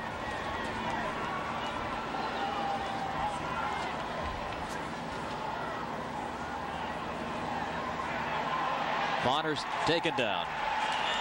Loss of a couple back to the 29. Kentucky has 2 timeouts, and they're going to take one here, stopping the clock with 8 seconds. I'm a little surprised there, because I figured when that sack and only 8 or 9 seconds on the clock, you might just go ahead and let it run out, because you would need a big play downfield in order to even have a chance at a field goal. Be sure to check out the SEC website at secsports.com. You'll find schedules of your favorite teams, stadium diagrams, and ticket info. You can even buy merchandise at the SEC's online store. Get all the latest news in the Southeastern Conference athletics at secsports.com. One of the surprises we talked about in our own little meetings, Bob, beforehand was that Kentucky led the SEC last year in time of possession, which you don't think about very often with teams that are predominantly passing teams, because it's not usually a ball control possession type of a team. But Kentucky led them, and they're leading today 18-44, possessing the football. Louisville 11-16, but the numbers that count are up on the board, 28-10 to 10 for Louisville. One more timeout for Kentucky. 8 seconds left in the half. This needs to be a big play downfield to have any hopes of trying to get points before the half. Wayland has caught a deep ball today. Davis also. And here comes the big ball. Down and incomplete. Intended for McCord. That stops the clock with 1 second left in the second period.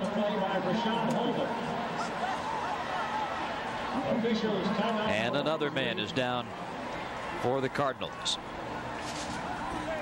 Otis Floyd bending over.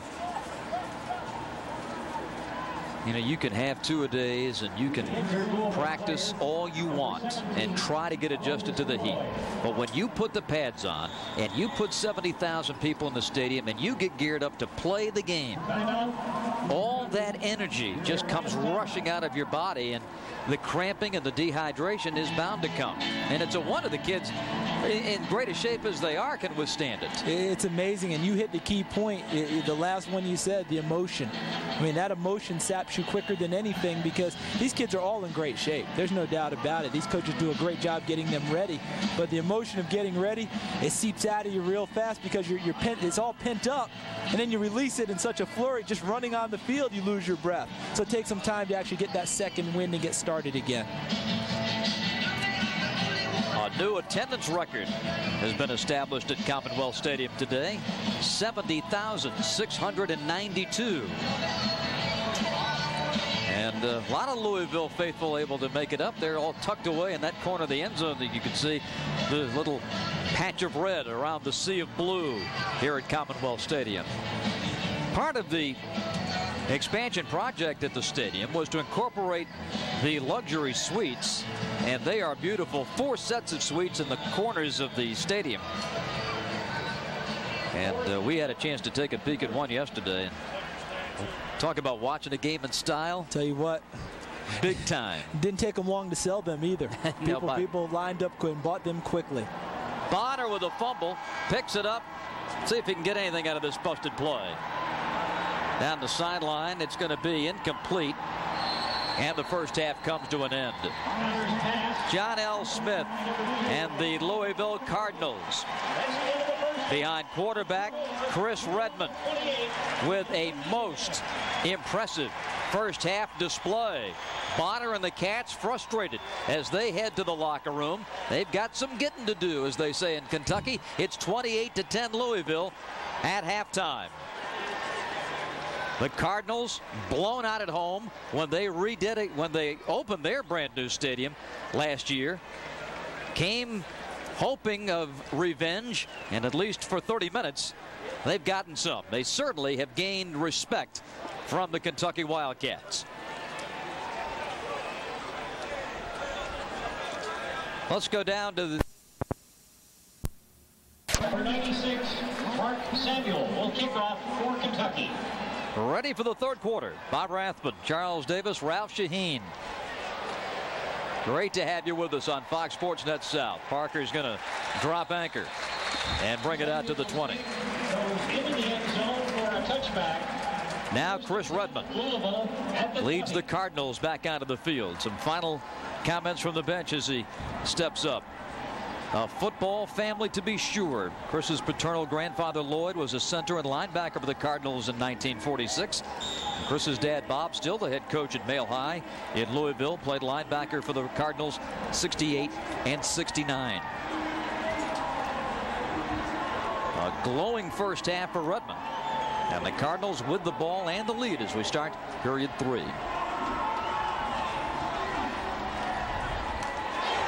Well, there's an adjustment. They nailed Frank Moreau on the first carry. What a play by Dennis Johnson. Well, we talked about a little bit at the half, Bob. We said Kentucky's defense has become a little stouter in the second half, and that's a great way to get started. Here's the phenom, Dennis Johnson. And, you know, when you don't get blocked, it's a lot easier to make a play. But still, he crashed down hard and met Frank Moreau about the time he received the handoff. That can bring the crowd into it and can really uplift the rest of the defense. When the end can almost take the handoff of the quarterback. It's a lot easier play for you than having to fight off a block. And more pressure on Redmond. He dumps it. Is it a flag? Yes, it is.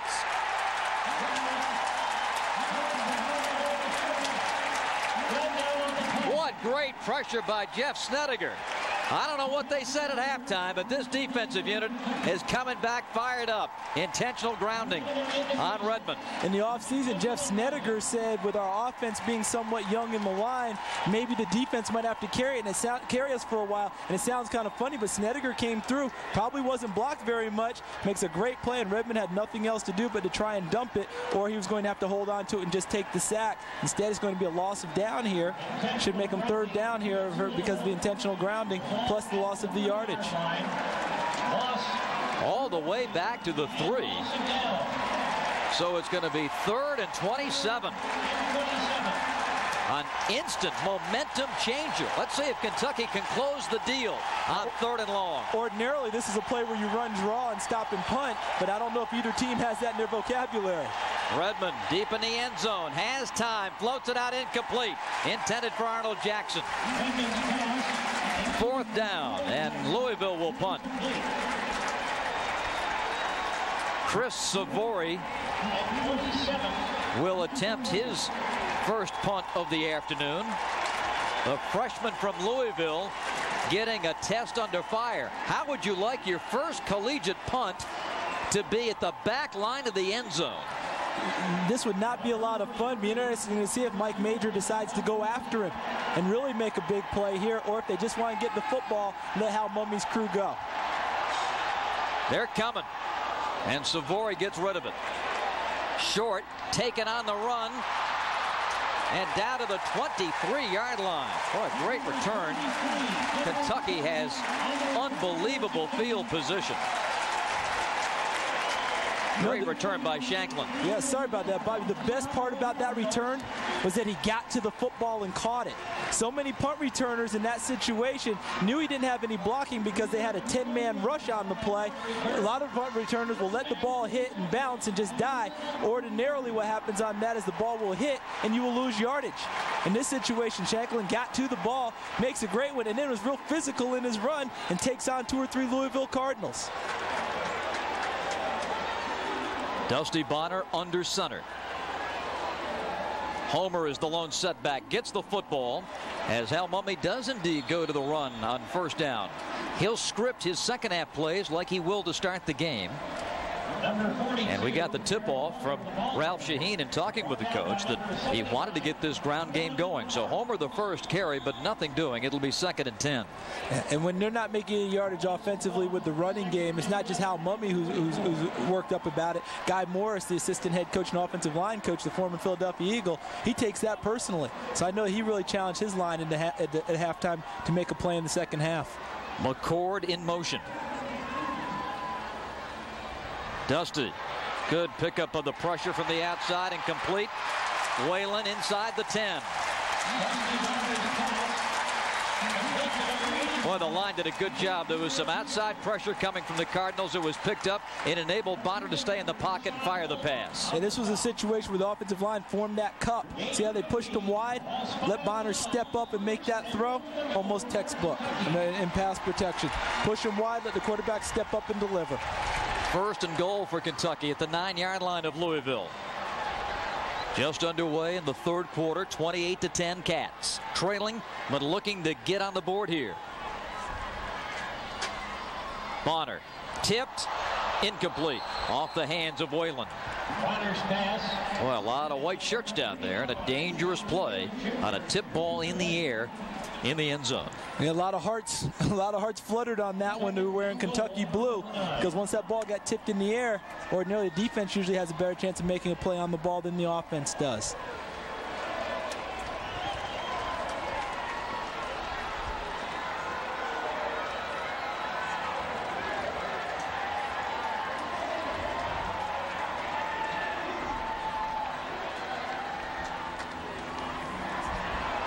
Bonner has time.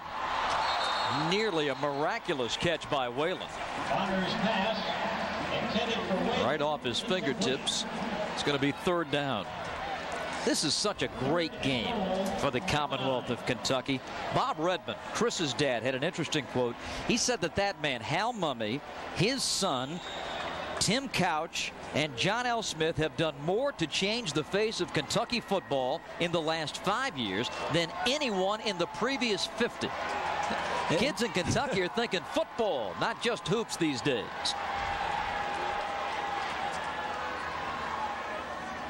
Coming in motion is Davis. Now he scampers back. Bonner still looks to pass. Too long. He had a man open, and that was Gary Davis.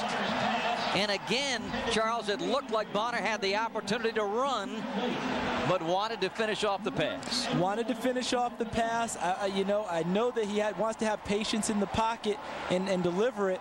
But here, you'll see it. Bob is right as he steps up. Go. Now, Michael Brown was in front of him. That's probably what he spotted. It's tough to throttle down when you start up, make that touch pass. That's all it was, because he tried to throttle down, just wasn't able to, and he just missed him. Mark Samuel from 27 yards away knuckleballs it through, and the Kentucky Wildcats do get 3 to cut it to 28-13. If you're ready to lose weight, muscle up, and get back into shape, I've got a free video you're going to love. Introducing a winning fitness strategy. You got to eat healthy, drink plenty of water, and most importantly, strength train with both legs. Strength training adds muscle. Not only does your shape look better, you actually increase your metabolism, so you end up burning more calories. Strength training these days isn't just for men. It's great for women, too. And Bowflex is designed for both. It's even been called the best home gym by Fitness Magazine. Use as little as 5 pounds to more than 400 pounds of resistance. Follow our 6-week fast fat loss program or create your own from over 60 different health club quality exercises. Bowflex is easy to own, and it fits in any room in your house. It comes with a 6-week guarantee on results, and you can finance it with no money down and payments as low as $33 per month. Hey, I'm 41, and I'm in the best shape of my life. And I can tell you, Bowflex really does work. For a free video and brochure on the machine that can help you get into great shape at any age, call right now. I'm a student, and I do a lot of research on the web. So what I wanted, what I really had to have, was a powerful desktop computer. Then someone told me about Dell. I got on the internet. Dell built a desktop just for me. This direct way actually costs less. Okay, so I don't always use it for research. Order a Dell Dimension desktop during the Dell School Sensation Sweepstakes, and you could win 2 new computers over the next 4 years, plus $10,000 for tuition. This Dimension desktop comes with an Intel Celeron processor at 400 megahertz. Everything you see here. Plus, DellNet Internet access for 1 year and Dell's 24-hour tech support. All for only $959. Visit our website by September 25th and order your Dell Dimension with Intel Celeron processor, and you'll be entered into our sweepstakes. There's one winner every day for 42 days. That's cool. Be direct. Dell. 28-13, Louisville's lead trimmed to 15. Be sure to join us next weekend. More hard-hitting SEC football action. Charles Ralph and I will be down in Starkville, Mississippi for another SEC Conference USA clash, Memphis and Mississippi State. It all starts with a special edition of SEC TV Today next Saturday night at 8 o'clock Eastern right here on your regional home of SEC Sports. Ready for the Kentucky kickoff. Zeke Parker comes up to take it at the 8. A hole. Good tackle at the 24. 16-yard return. And Louisville sets up shop with decent field position at the 24-yard line. 1st and 10. The first Louisville drive to start the third quarter was a disaster. They're looking to make amends. They would certainly like that because they're not used to going backwards when they're on the field offensively. They're used to going forwards. And so I'm sure that Chris Redmond and Scott Linehan, the offensive coordinator, have a little something different in mind for this series.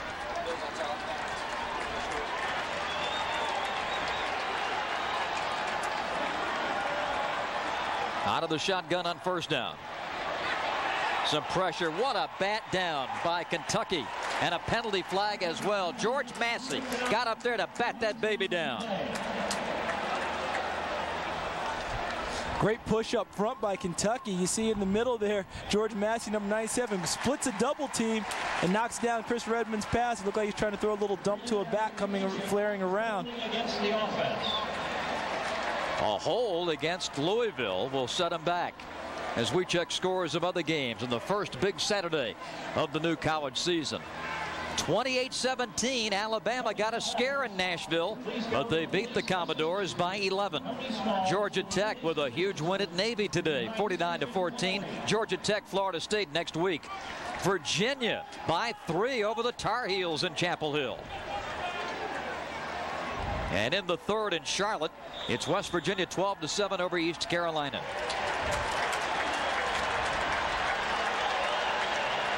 First and 20. Moreau, nowhere to go. This Kentucky defense, Charles Davis, looks like a brand new team. They really do. I'm not sure what Mike Major said to his defense at the half, or whether one of the seniors like a Snedeker or someone like that stepped up. But boy, they are playing so inspired this half. Gordon, you see Crow there just splits through, and a textbook front up tackle, getting some help from Marlon McCree from the outside. Doing a great job, and here's the emotion that they really need to have to play good defense at Kentucky. You know, they're not going to out-talent a lot of people, so they have to play with a lot of emotion. There was a flag on the play, and I believe Kentucky was offside. Offside, so they gained 5, so now it's 1st and 15 instead of 1st and 20. It's the third first down play of this drive.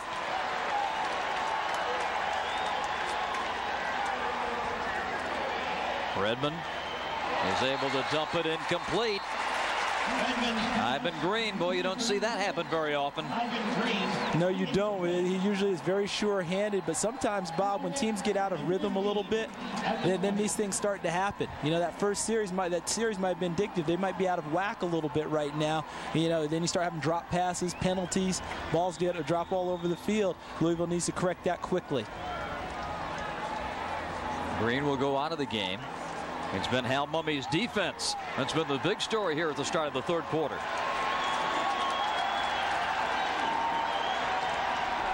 Second down, 15. Redmond down the sideline for Jackson. Incomplete. Had he caught it, he would have been out of bounds. Yes. Going to be 3rd and 15. Incomplete.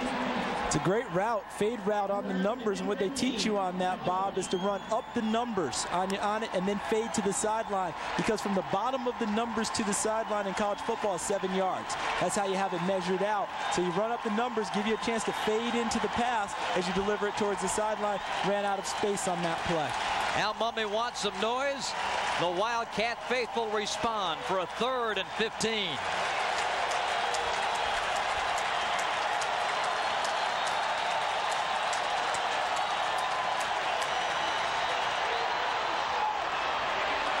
Boyd. Not enough for a first down. Lavelle coming across to the middle, made the grab. And check out Redmond. He's taking some licks after he releases the ball. He really is, and that was a good, clean shot by Dennis Johnson. That's what they teach you. Remember the old Al Davis adage with the Raiders? The quarterback must go down, and he must go down hard. And Chris Redmond, a big, strong, tough kid, hangs in there and delivers each and every time. An official's timeout has been called.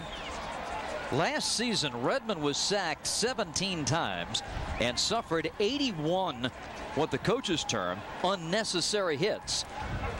Now, that in the Louisville lexicon is an unnecessary hit. That man came unblocked, yes, and delivered the blow. And it's interesting, 17 times sacked is really, in my opinion, not a lot of sacks considering how many times they put the ball up.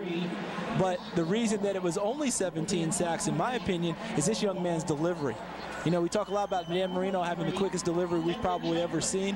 Chris Redmond has that type of delivery. I'm not saying it's at Marino's level, but he knows how to get out of trouble by delivering passes. And that saves people from getting sacks. That's why you end up with 81 unnecessary hits sometimes. Savory to punt. And deep for Kentucky is Kendrick Shanklin.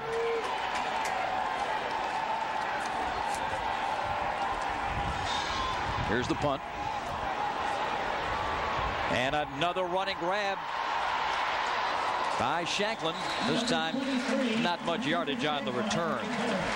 Kentucky's defense is rejuvenated to start this second half. Jeff Snedeker is the man who leads that defense from his linebacking post. Ralph Shaheen, he hasn't had an easy life, has he?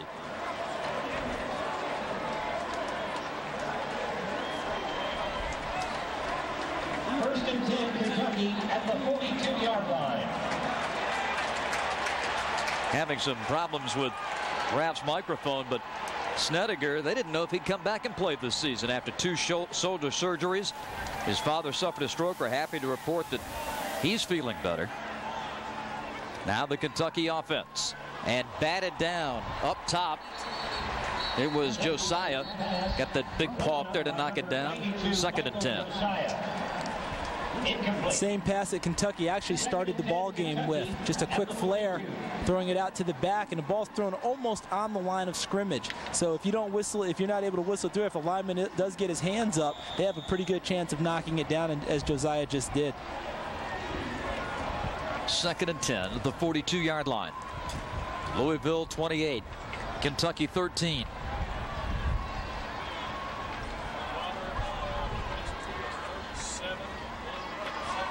Pressure and a sack for Louisville. Oh, Bonner escapes. Throws the pass. Incomplete. Whalen couldn't hold it in front of the bench. Houdini-like. Dusty Bonner escaped the Louisville sack, and Whalen is hurt. He's cramping in front of the bench. Yeah, I think you're right. By the way they're grabbing his leg and trying to put pressure up on the foot, I'm sure that it's a cramp. How did he get out of this? I'm not sure how he did. You see, Rashad Harris had him wrapped up. Then Josiah missed him, and a third guy missed him. And now he sets up. Look how he sets up and throws. That's a beautiful play. And, you know, I'm not sure if Whalen's got a monster cramp or if he's just feeling bad about dropping that pass. No offense to Jimmy Whalen. I know that he's cramped up on that play. That would have been a spectacular ending to a heck of a play by Dusty Bonner. McCord coming in motion.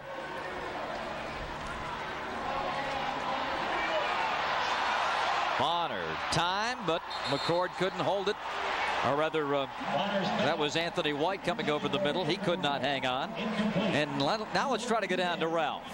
Well, Bob, they got Whalen down here on his back. His right leg is up in the air, and they are icing down his calf area. So it does look like he cramped up a little bit. They got ice going up on both sides of his leg, and he should be ready to go here momentarily. Getting back to the story about Jeff Snedeker, he did have 2 shoulder surgeries, one this past January, his father having a stroke. It's been a tough year, Bob. He said he almost didn't come back, but he says, you know, if I didn't, I would have regretted it.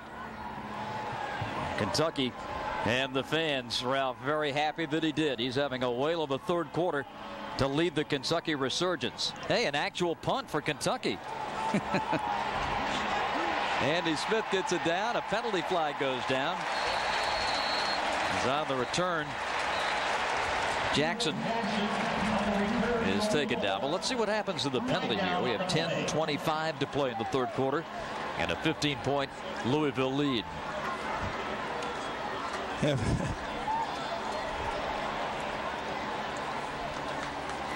Illegal block in the back again, and in kick situations, probably 8 out of 10 times there seems to be some type of a penalty in a kick change of possession situation. On the return, after the first down. We'd like to extend a very warm welcome to those of you in Lexington and Louisville who have tuned into today's game on our sister network, FX. This is a special presentation of College Football Saturday and SEC TV made possible by Fox Sports Net South. Fox Sports Net South is your home to the most extensive coverage of SEC and Conference USA athletics on television. Here comes Moreau, one man to beat, tiptoes the sideline and out of bounds. Frank Moreau, the 5th-year senior from Elizabethtown, Kentucky, with a big rush on first down for the Cardinals. And Moreau is really having a great day because he is running hard. But one of the reasons he's able to do that is that Kentucky has that pressure defense. There's 8, 9 guys up on the line of scrimmage a lot of the time. So if you're able to get past the initial wave, if you get past that 3-yard zone in front at the line of scrimmage, there's usually room to run in the secondary because a lot of times they're playing man coverage and the defensive backs are being run off by receivers. They say he stepped out at the 40. Redmond throws and complete to Arnold Jackson. Spun down right at the midfield stripe. Complete to number 10, Arnold Jackson. Jackson has caught 5 balls today, and he's up to about 50 yards. He had 7 games last season where he caught over 100 yards in the game and 10 in his career. So they'll be looking for Jackson a lot here in the second half. They're going to measure to check to see if they have a first down.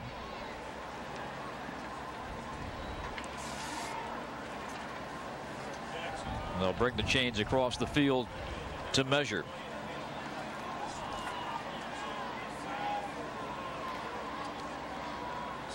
If Louisville can hang on and win this game, it would mark Conference USA's first win against an SEC team since November of '96, when Memphis beat number 6 Tennessee.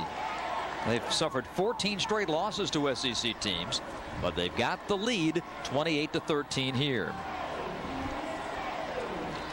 Moreau has gone over the 100-yard mark in rushing today. Right now with 12 carries, 118 yards, and 1 touchdown. That touchdown was a 34-yarder in the second quarter.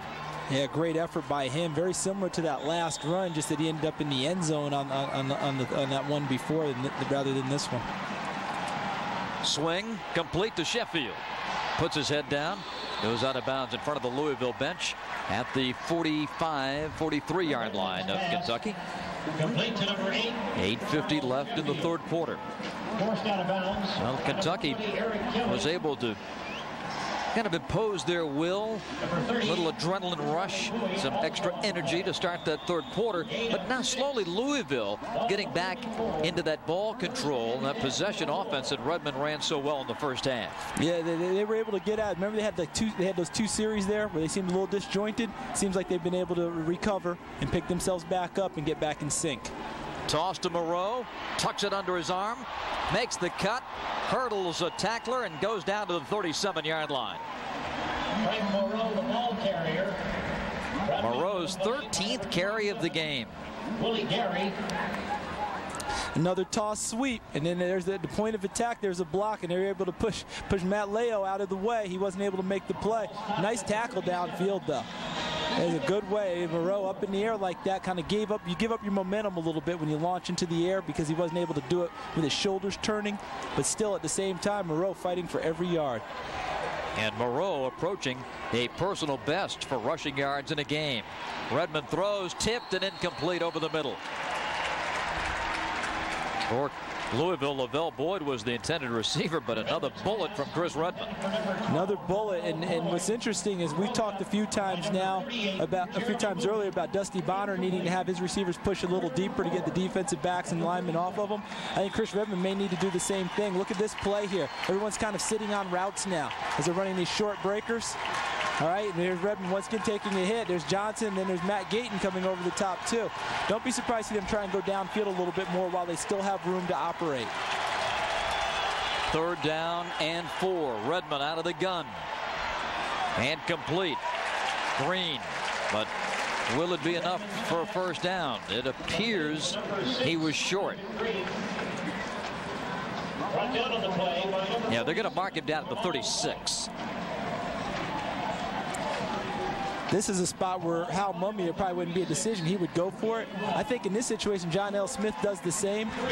You know, he really wants to get points here. You're kind of in between. And last year, you know, his place kicker, Hilbert, I think his long was 42 yards. So he's probably pushing his range anyway. It's a good time. Don't punt it. Try and get a first down out of it. Yeah, you're talking 50-plus field goal attempt from here.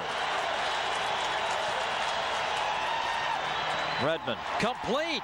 Sheffield, he's going to go for the touchdown. Charles Sheffield with a great catch and run. What a pass from Redmond. His 4th touchdown pass of the game, and it's 34-13. A flag on Louisville, perhaps for celebrating too much, but they've got a lot to celebrate. You're right about the flag, Bob. It will be for the celebration. They were wiping off Charles Sheffield in the end zone. Like, you know, no one touches us. It's great. Your uniform's clean. You're all that. So they're going to whistle him for excessive celebration. But again, the 4th down play. 8 or 9 guys up on the line on pressure. If you beat one guy in that man-to-man situation, usually you only have one guy back there who can help you. A lot of the time it's a man-free coverage. I mean, the free safety is loose. Everyone else is locked up in man. You beat one guy, usually you have a chance at a good path downfield. John Hilbert, the senior from Boonville, Indiana, who came into the season 74 for 78 lifetime in PATs. A whistle. I'm not sure Louisville was lined up properly.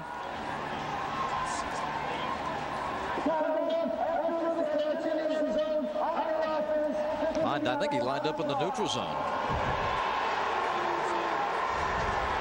The touchdown pass play covered 36 yards. Redmond to Sheffield. Now the PAT is going to cover 35 yards.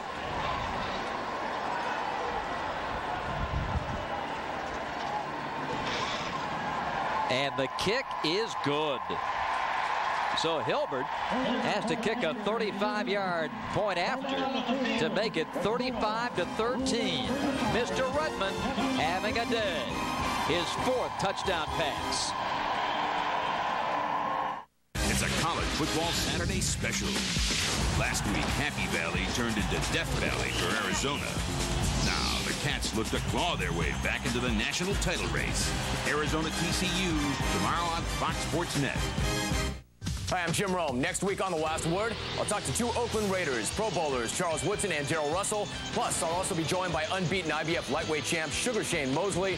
That's all next week at 6:30 at midnight right here on Fox Sports Net. Introducing NFL This Morning on Fox Sports Net. More action, more football, more pregame power 1 hour earlier. Join Chris Myers as he hooks up with an all-pro team. Marv Levy, Jackie Slater, John Madden. Featuring the gang from Fox NFL Sunday. JB, Howie, Terry, and Chris. NFL This Morning premieres September 12th. Followed by Fox NFL Sunday. The true character of a champion is revealed only in the face of the gravest challenge. This game is history, and Atlanta has won it. The pennant race is here, and we've got the Braves' biggest games every Wednesday for the rest of the season. He makes it look so easy. Back in the Cards try to slow down the Braves' title march. Deep left center field, this might be a grand slam. It is. Cards Braves, Wednesday at 7:30 on Fox Sports Net. The true character of a champion is revealed only in the face of the gravest challenge. This game is history, and Atlanta has won it. The pennant race is here, and we've got the Braves' biggest games every Wednesday for the rest of the season. He makes it look so easy. Back in the Cards try to slow down the Braves' title march. Deep left center field, this might be a grand slam. It is. Cards Braves, Wednesday at 7:30 on Fox Sports Net. Ready for the Louisville kickoff, 35-13. The Cards and the touchdown from Redmond to Sheffield. And now Kentucky with a big return. Allen's got room to run at the 50 and wrestled out of bounds at the 47. Boy, that's a pick-me-up that Kentucky needed. Dougie Allen, the sophomore from here in Lexington, with a big return. Great saving tackle by Antonio Roundtree also. He saved a touchdown on that play. You see his man coverage again, because he'll go come with the pressure, 8 or 9 guys up. When he beats Quintus Cumbie on that play, Sheffield, the only guy who was free is the free safety number 27 there, Willie Gary. He had no specific man-to-man responsibilities. That's what he's back there for, hoping to prevent that from happening. But Sheffield beat him on a crossing route, so he was actually running away from Gary. A tough angle for Gary to try and make up and make the play. Bonner steps up and sails it over the head of Quentin McCord. Bonner's pass. 7:54 left in the third. Are we to the point in the game? Certainly the scoreboard would suggest that, but they can't use field goals. They need some touchdowns. Need touchdowns. It's rare that Hal Mumme thinks about kicking field goals anyway, because he's always looking for 6. But you're right, Bob. You know, field goals aren't going to make it up in the amount of time that they have. They need to take some strikes downfield, but it's tough because everyone knows they have to do that. So Louisville gets bolder on defense and really comes after it. The handoff to Homer. And not much, couple of yards to the 45. Not all the stories today are between the White Lions on the gridiron. Ralph Shaheen, you have a touching story on the Kentucky sideline. Bob, it's one of the most amazing stories I've ever seen. This is Travis Freeman right here, who's working as an equipment manager for the University of Kentucky Wildcats. He's a freshman here at UK. Travis is blind. In fact, he became blind 6 years ago. Travis played high school football his entire career blind. If the University of Kentucky Wildcats need any inspiration, it's Travis. Boy, that's remarkable. Penalty flag and a procedure penalty coming up against the Wildcats. Well, you see stories like that, Charles, and kind of keeps things in perspective, does it not? It really does. We talk all the time about getting wake-up calls and different messages from people and all that. I mean, that story that Ralph just talked about there, football is a tough game to begin with. And then to go out there blind and play it as that young man did. And as I understand, he was a center, and they would tell him who to block and kind of guide him along the way, and he did a bang-up job for his team. So I applaud that young man. 3rd down and 12 for the Cats. Bonner with time to the sideline and intercepted. Down the sideline goes Roundtree, and he is going to score. A 56-yard interception return for a touchdown.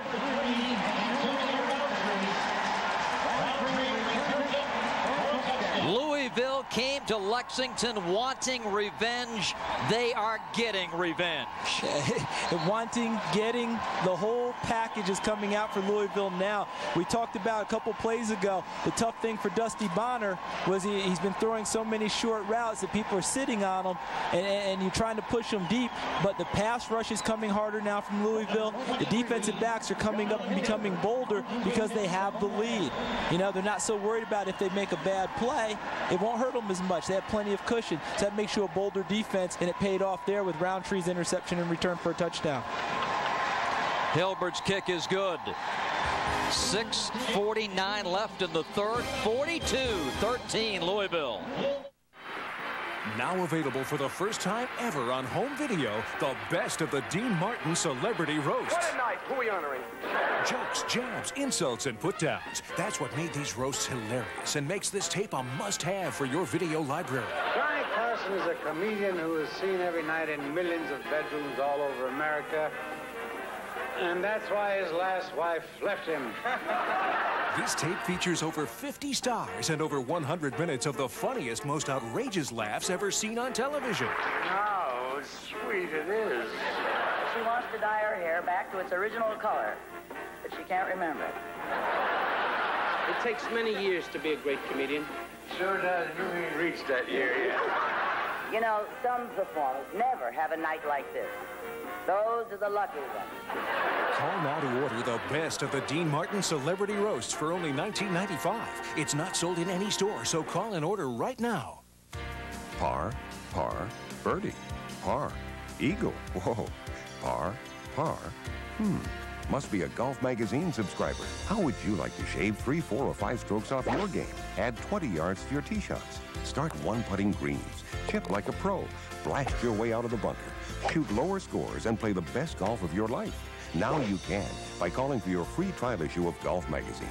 Issue after issue, Golf Magazine gives you proven tips to improve your short game, develop better touch, fix your slice, straighten your hook, drop more putts, drive longer, and more. All to have you saying par, par, birdie. When you call now for your free trial issue, you'll get the Golf Magazine gear bag as your free gift. Call now for your free trial issue of Golf Magazine. If you like it, get 11 more issues, 12 in all, for just $19.97. Plus, get the Golf Magazine gear bag free with your paid subscription. Call 1-800-853-8844 now. Dougie Allen and 42-13 Louisville. The time remaining 6 minutes and 49 seconds. Getting set for the kickoff to Kentucky.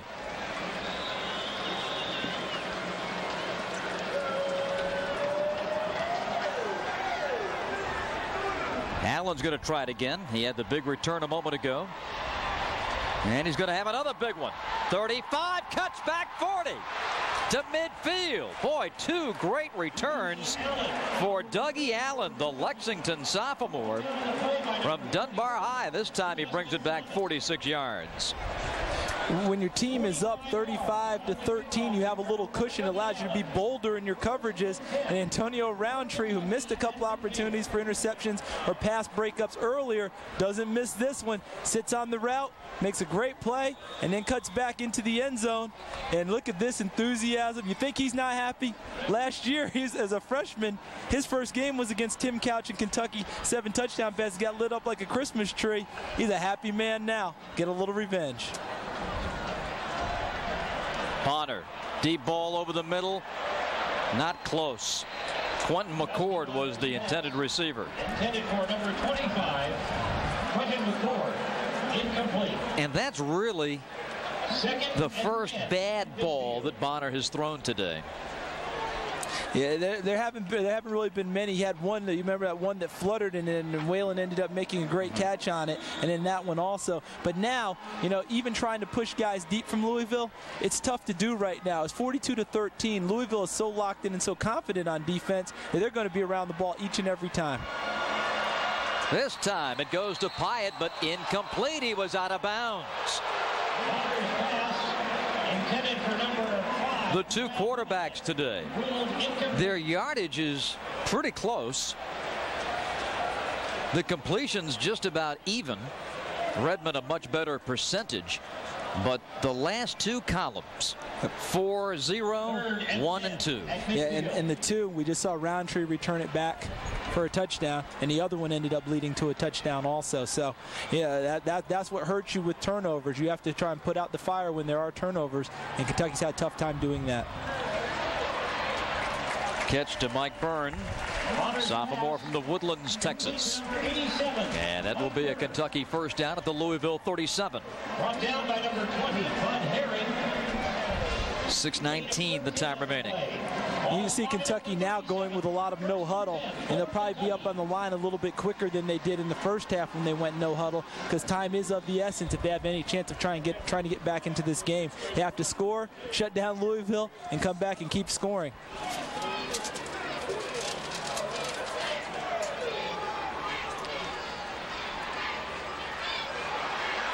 Complete as Homer goes to the 30-yard line. 42, Derek Homer. Derek Homer, the junior from Fort Knox, Kentucky. Bud Herring on the tackle for Louisville. It is his 4th catch today for 8 yards.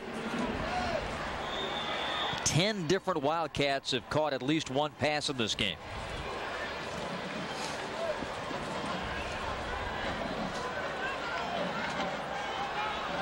Second and 3. Inside handoff. And this time Homer, in trying to get the first down, we'll have to see where they mark it. He had to get to the 27. Derek Homer, the Kentucky ball carrier. He's a little short. Brought down to the play by number 59. They'll mark him down just inside the 30.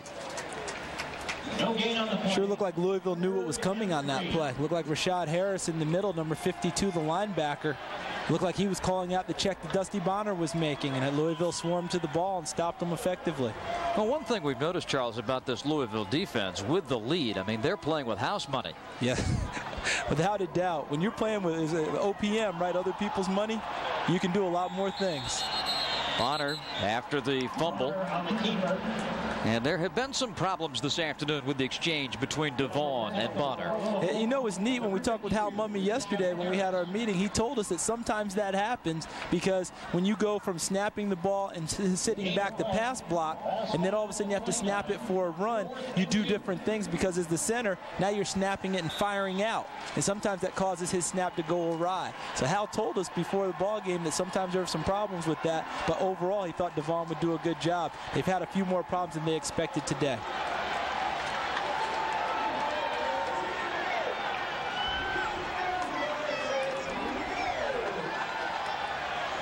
Floats it. Incomplete. It would have been a touchdown. Quentin McCord just could not secure the ball. It's been that kind of a day for Kentucky. That was 6, folks. Definitely 6, and with a beautiful touch pass by Dusty Bonner. Looped it over and in, and all he had to do was catch it, and as you said, Bob, just secure it, and it's a touchdown. You see Dusty back there thinking it's another touchdown.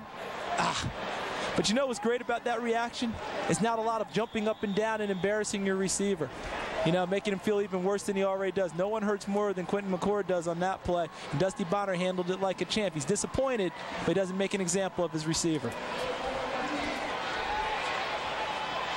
Wide open is Boyd.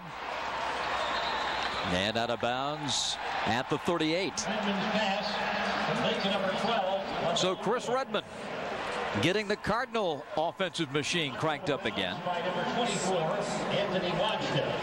Redmond is now 25 for 34 on the day. And he's gained 277 yards. Hal Mummy trying to encourage his Wildcats. Boy, you know McCord feels terrible. Oh, he just feels awful. And you see him seated right there next to Dusty Bonner. I am sure that Dusty told him, hey, sure would have liked for you to have caught that one, but I know there are plenty more that you will catch later. They've got a long season ahead of them. Moreau. Snedeker with the tackle. Number 32, Frank Moreau. Up to the 45-yard line. Approaching 3.5 to go in the third quarter. You know, it's interesting, Bob, when you talk about the old style of football and the old code of ethics that went into things. With a 42-13 lead, the old style told you run the ball, you run the ball, you run the ball. You try not to embarrass anyone. Remember those old days? They say, hey, you know, let's not score and all that. In this case, for both of these teams, when they have someone down and they continue to throw the ball, it's not a code of ethics on that one. That's what we do. So, you know, everyone just has to deal with it. You don't hear many people talk about people running the score up anymore. People just do it because that's their normal offense. Moreau got away from Snedeker in the backfield and turns it into a nice gain. Frank Moreau, the Louisville ball carrier. Into Kentucky territory at the 47.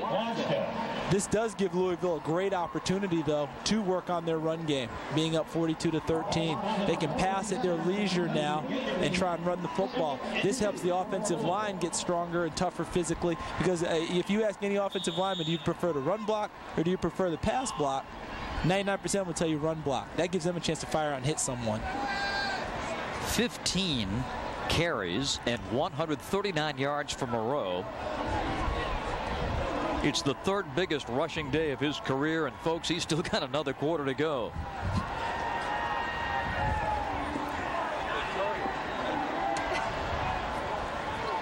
Redmond rolling, throwing, incomplete. Intended for Boyd on the far side. Not only is Chris Redmond a terrific quarterback, he's a great golfer, but he can't golf anymore at Louisville. He was in a Pro-Am golf tournament with Brett Favre earlier this summer and won the closest to the pin, and the prize was a $16,000 bass boat. And of course, immediately they called the NCAA. Is this okay? And not to worry. Redmond paid the $100 entry fee himself. The tournament was open to the public, so he got to keep the winnings, but the NCAA took away his golf eligibility. And I know that really broke him up, too, because he'd had so many plans to go out there and be the next Duval or Woods on the PGA Tour. Sheffield with a catch down to the 32-yard line. Coming up next on Fox Sports Net South, our college football special. That'll be coming along after the game, and then we've got more football tonight, so stay with us. 42-13 Louisville. Sorry about that, Bob. You know, as a follow-up to that, what you're talking about with Redmond winning that boat, it wasn't just a freak lucky shot on that closest to the pin. Kid's a heck of a golfer. Yeah, he's a 7 handicap. He's a 7 handicap guy. So, you know, that wasn't a lucky shot. That's probably pretty much what he expects out of himself. Moreau, big hole. Cuts to the outside, needs a block, turned it back in, takes it to the 21-yard line. Nice piece of running. Excellent running, and he's getting the gaps up front. We talk about the Louisville offense, and we talk about Redmond and the Afros. You know, we talk about the receivers. Moreau's getting some credit today for good running. But let's talk about the guys up front who have pretty much gone the whole way in this heat, too. Jason Padgett at center, and Joe O'Shaughnessy and Aaron Dardzinski at the guards, and then the big fellow Mark Gribna and Anthony Bird at the tackles. They're doing an excellent job providing opportunities for Moreau to run through.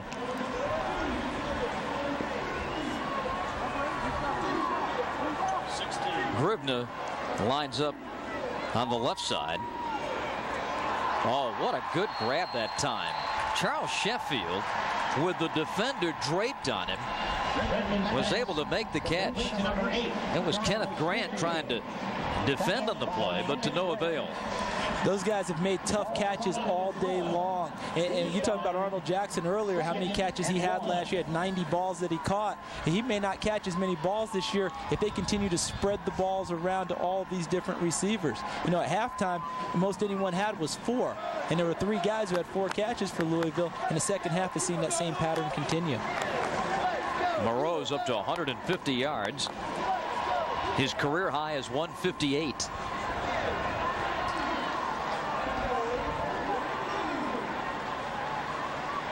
Redmond to the end zone. To Green for the touchdown. Ivan Green. The 5th touchdown pass for Chris Redmond today.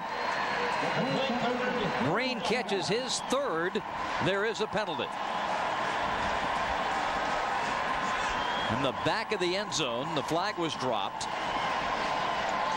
Usually that's something that happened between the guys there at the end. I don't know if it's another celebration penalty or taunting.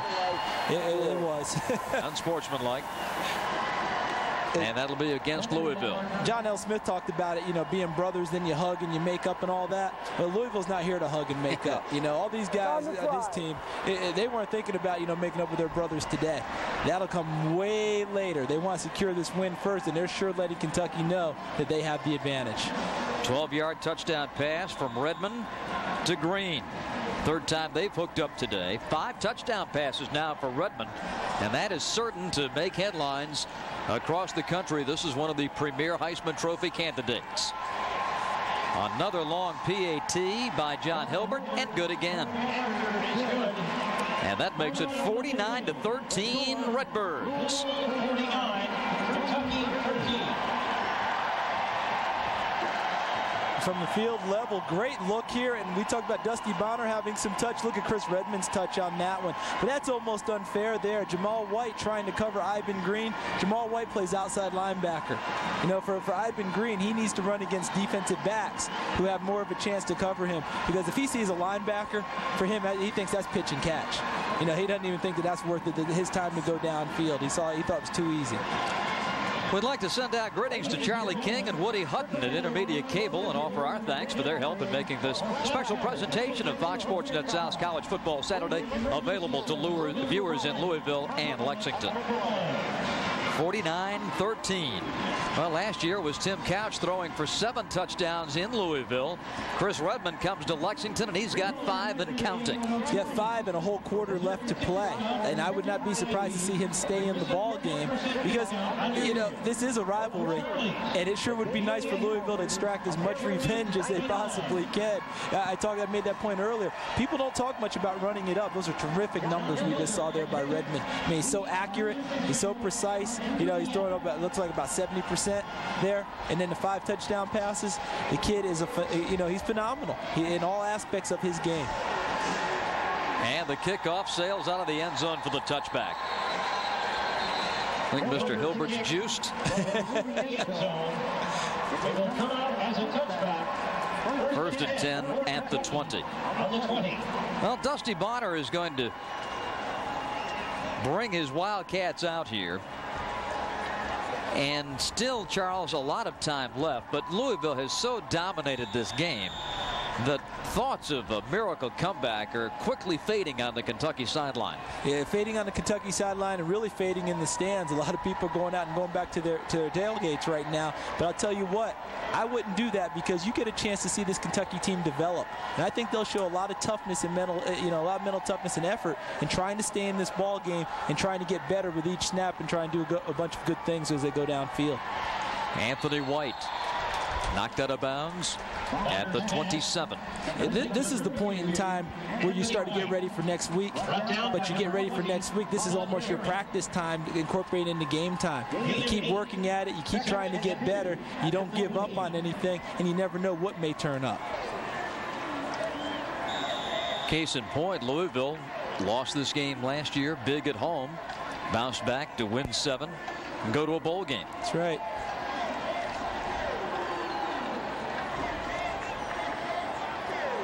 Pressure coming.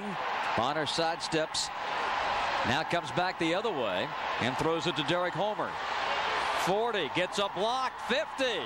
Cuts back, and a good open field tackle at the Louisville 46 by Corey Wallace. Derek Homer, brought down on the play by number 26, Corey Wallace. And this is an example of a Kentucky team that will not give up. Look at Dusty Bonner. He almost gets sacked by Donovan Arp, escapes. He almost gets caught on the other side, and then makes a nice throw out there. And then he gets Homer gets great blocks downfield. There was one behind him by Anthony White, his running mate, and he continues to get downfield trying to make positive plays. 3 quarters in the books in Lexington. Louisville 49, Kentucky 13.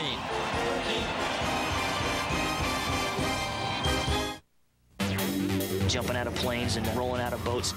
Being a SEAL is something I've always wanted to do ever since I was a kid. I'm doing something really cool right now. I'm in charge of a $32 million piece of equipment. Through the training, you learn to be a lot more driven and focused. I definitely picked the right job.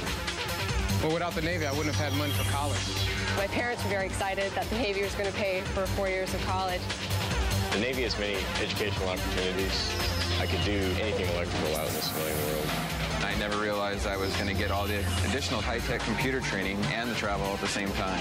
I've traveled to Philippines, Thailand, Australia, you name it, I've probably been there. What you've seen is just part of the story.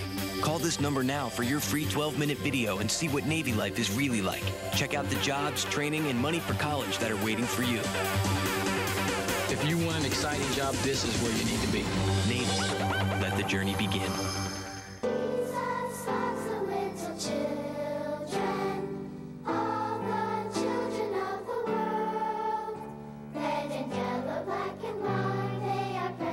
Children are our most precious gift, yet we allow them to suffer. Thousands are dying each day from hunger and disease, and you can do something. You can save one child. Call Christian Children's Fund and help save one needy child through your love and generosity for just 80 cents a day. The number's on your screen. Ask for a picture of a child you can sponsor.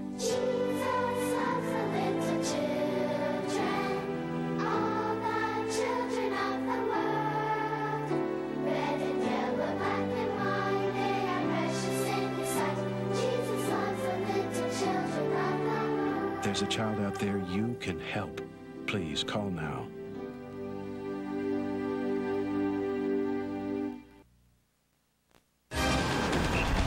Fox Sports Net's College Football Saturday from Commonwealth Stadium in Lexington, Kentucky. Bob Rathman, Charles Davis, Ralph Shaheen. And it has been all Louisville today. Cardinals 49, Cats 13 as we start the fourth. Kentucky 1st and 10 at the Louisville 46. Bonner with the handoff to Homer. Just a couple. Derek Homer, the Kentucky ball carrier. Number 20, Bud Herring on the tackle. John L. Smith, his ball club led 7-3 at the end of one. 42 points in the middle periods. And they've gotten some defensive scores. Antonio Roundtree with the 56-yard interception for a touchdown. Dusty, incomplete through the hands of Anthony White. There's an old football axiom that says when your defense can score, you're going to go on to win the game. And Louisville's defense, which was just ripped apart last year by Kentucky in Louisville, they've changed the scheme, they've added speed, they've made the adjustments, and I think their defensive play, as much as Redmond has been spectacular in the offensive end, not to overlook the good play by the Louisville defense today. Can't overlook it, because if they're not playing this way, this game is tight because it's a shootout. And they've prevented that from happening today, and they put all the pressure on Kentucky. There are no bullets in Bonner's gun on this play.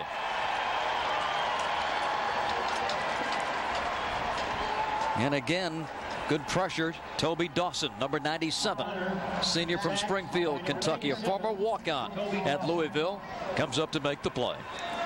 You've mentioned that phrase a bunch today, Bob. Former walk-on or walk-on for both of these teams. With only 85 scholarships per team now in the NCAA, you will see more and more walk-ons continue to emerge as guys come out and have a chance to play. 4th and a dozen. Bonner with time. Incomplete. And a penalty flag. That's going to be interference on Holman. Intended for number 5, Brad Pyatt. Incomplete. Pyatt was the intended receiver. I don't know if a defensive coach will forgive this even when it's 49-13. Yeah, you don't want to pick up penalties and let the team continue to have the ball, but you know what he will like? His aggressiveness in going out and trying to make a play. You're trying to come over the top there. It really wasn't a bad play. I think the timing was just off a little bit. He got there a little bit early, but I think his coach will forgive him because he was trying to get something done on it, although he sure would like for them to have punted the ball by now.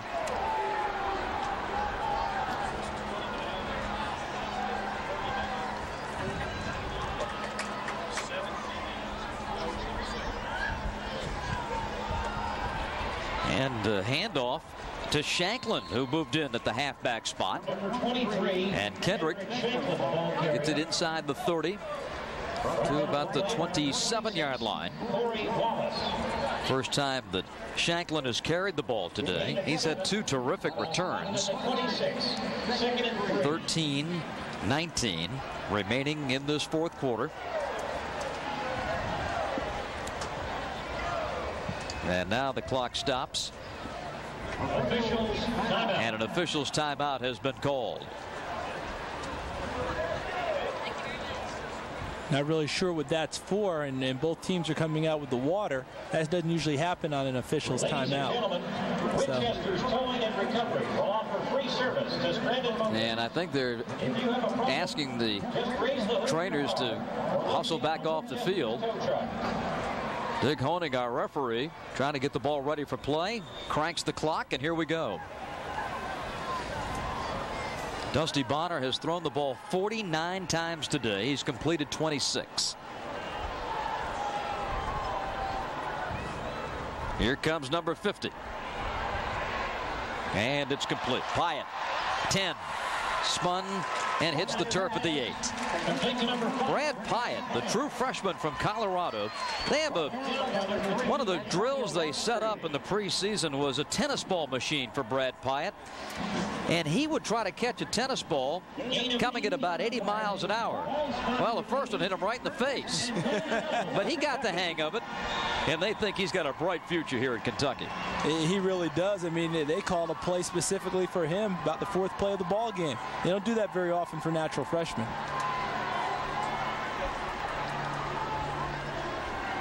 Bonner to the end zone, and it is too deep. Whalen made the catch, but it was out of the end zone. Number 85, James Whalen Jr., incomplete. It stops the clock with 12:43 remaining. Yeah, it started out looking like that swing to Kendrick Shanklin out of the backfield. The back swinging, which is a play that they run a lot, and after a while you're hoping the corner bites on that play and comes up. Rashad Holman looked like he was going to take a step that way. Dusty Bonner came off of the back and went downfield to Whalen, but Holman came back, and with his angle there, it forced Whalen out of the back of the end zone. Dusty pressured, escapes, pressured again, does not escape. Penalty flag. After the tackle, Rashard Harris leading the way for the Louisville defenders. Looks like they're going to call a late hit. You know that word they use a lot for quarterbacks, escapability? Dusty Bonner has exhibited a lot of that today. He's gotten out of a lot of pressure situations, but this time he couldn't quite get away. Harris there, and then there's the late hit on the other side. I see it there. Mike Gantos came over and flopped on him. Wasn't anything really malicious, Bob. You almost wonder if he just got so tired getting there.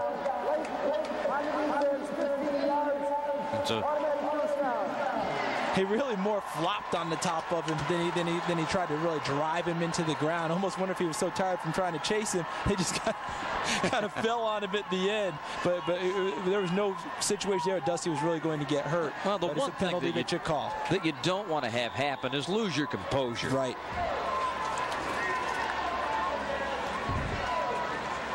(49-13) Louisville.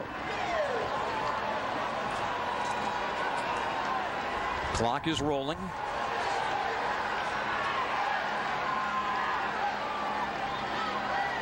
Bonner is going to try it again. Touchdown, Kentucky Wildcats. James Whalen. Nice over-the-shoulder grab. So the Kentucky fans still here at the stadium applauding the pass play from Bonner to Whalen.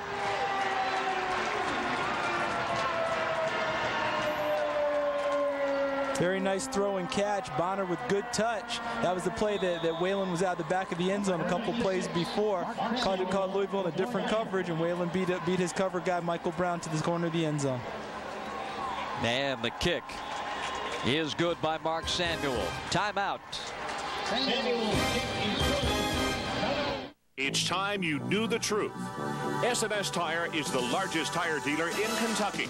We sell more tires than anyone else. Our warehouse is right here in Lexington, and so are the owners. S&S Tire. Come check out the complete line of Goodyear tires. No matter what you drive, you'll find a Goodyear tire to fit your needs. Performance radials, all-season radials, light truck tires, and more. Goodyear, #1 in tires. S&S Tire, the tire store you can trust. Introducing NFL This Morning on Fox Sports Net. More action, more football, more pregame power 1 hour earlier. Join Chris Myers as he hooks up with an all-pro team. Marv Levy, Jackie Slater, John Madden. Featuring the gang from Fox NFL Sunday. JB, Howie, Terry, and Chris. NFL This Morning premieres September 12th, followed by Fox NFL Sunday. The true character of a champion is revealed only in the face of the gravest challenge. This game is history, and Atlanta has won it. The pennant race is here, and we've got the Braves' biggest games every Wednesday for the rest of the season. He makes it look so easy. Back in the Cards try to slow down the Braves' title march. Deep left center field, this might be a grand slam! It is! Cards Braves, Wednesday at 7:30 on Fox Sports Net. On the X Show, we don't just play games. Match the model to the magazine! We play games that feature really, really good-looking women. Guess my country. Russia. All right! Guess my surgery! April! Had a breast enhancement! Tired of playing alone? Play along. The X Show, weeknights at 11. Introducing NFL This Morning on Fox Sports Net. Join Chris Myers and his all-pro team for more pregame power. NFL This Morning premieres September 12th. 49-20 Louisville. And this, folks, is called balancing the books. Chris Redman is doing in Lexington today what Tim Couch did in Louisville 1 year ago. The day that Chris Redman has put together has been of indeed Heisman Trophy-like quality. Louisville set up for that onside kick. And they cover it at the 43. Here's what we're talking about in terms of the numbers as Redman gets set to come back out. 5 touchdown passes, no interceptions. Couch last year, 7 TD passes and no interceptions. Both of them very, very accurate in their throws. You can see by the yardage that Couch had some bigger plays last year than Redman had this year. You know, it's 2 more touchdown passes, but the bottom line is both of them get W's out of it. You know, Couch was a winner last year. Redman appears like he's going to be a winner here this year. So, you know, that's what both of them are after anyway. And that, as you mentioned before, that's the best thing about Redman's Heisman candidacy is if this team wins. Moreau also having a huge day. More yards and a big gain down to the 25. Frank Moreau, a senior from Elizabethtown, Kentucky, comes to Lexington and puts together his biggest rushing day of his career. They talked to him all off-season. They talked to him in spring practice about being a more physical runner. And they've sure gotten it out of Frank Moreau, and they've told him how much they've depended on. We asked John L. Smith who's his backup and who's going to play, and he said, well, we've got guys listed as backups, but he's not coming off that field if we can help it. We want him out there full time, and he's carried the load the whole way today. And again, the handoff to the 25 for Moreau. The Louisville offensive line has done a great job today. We've talked about Mark Gribna, the senior, who's 6'10" and 335 pounds. And Ralph Shaheen, he's got him a girl at Louisville. He does. Jessica Miller is his girlfriend. She is 6 feet 6 inches tall, and she was a scholarship basketball player. Now, Coach John L. Smith can put 2 and 2 together pretty quickly. And he went to both of them. He said, now listen, if you two get married and have a kid, I get the first right of refusal. Coaches never stop recruiting, do they? Redman rolling, throwing, incomplete. Sheffield, the intended receiver, wanted a flag but didn't get one.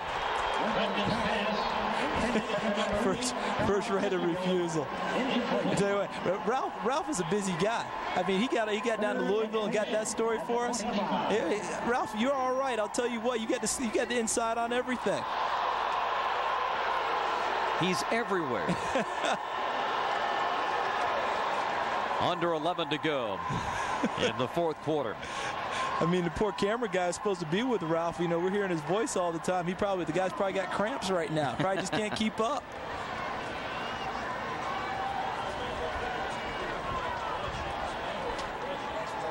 Jackson to the top of your screen. Boyd and Parker underneath, and it is going to be out of bounds near the stick. Redmond's pass.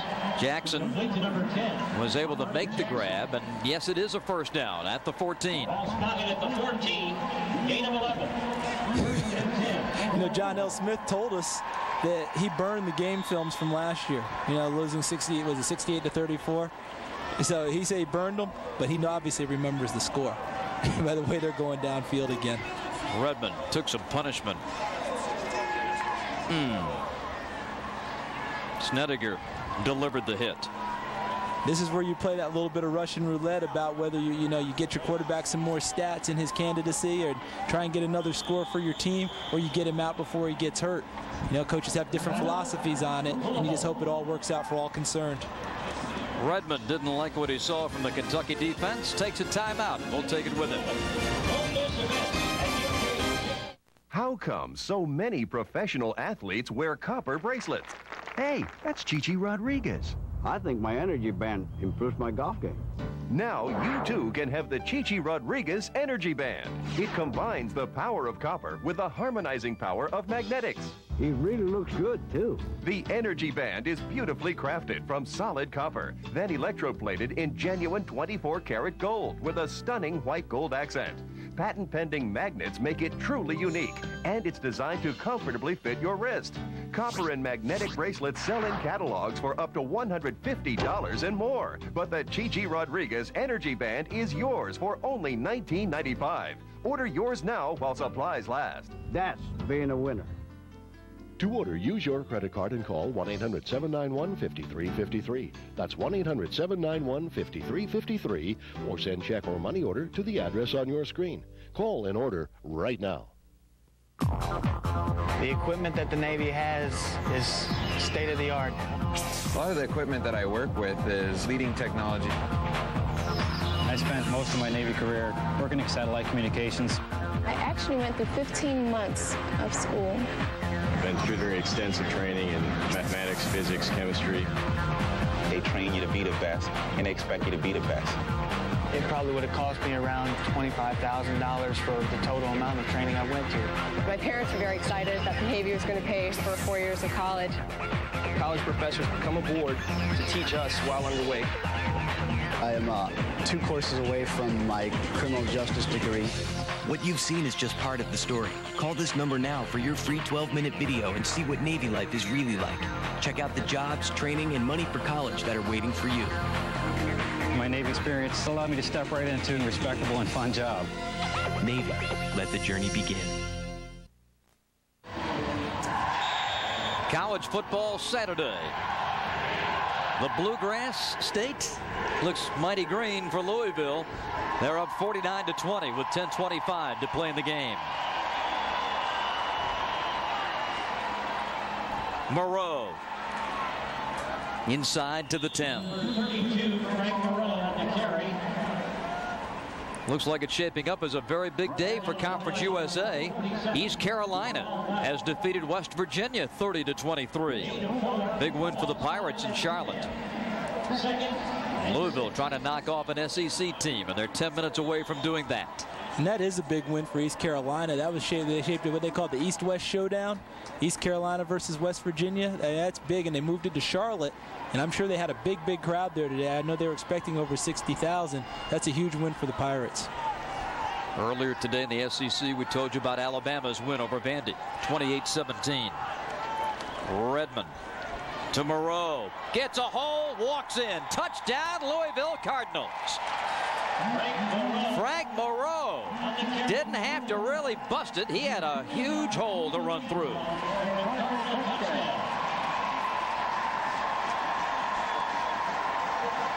And Louisville's got to be thinking, is there any way we can score 2 more and get it to 69? They sure would like that a lot. I mean, the first thought was when they had 49, well, you got to get 50. There's something magical about that half-century mark. But if they could get it up to the 69 and eclipse what Kentucky laid on them last year, I'm sure they would like that a lot.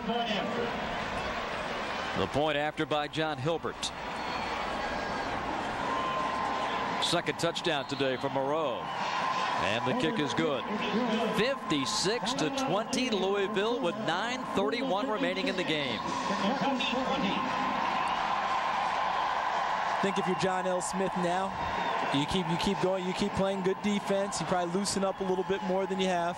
You know, career high for Moreau, 181 yards. You know, the guy averaged 7 yards a carry last year, and now he's at 9.8. You know, he's almost at 10 yards a carry.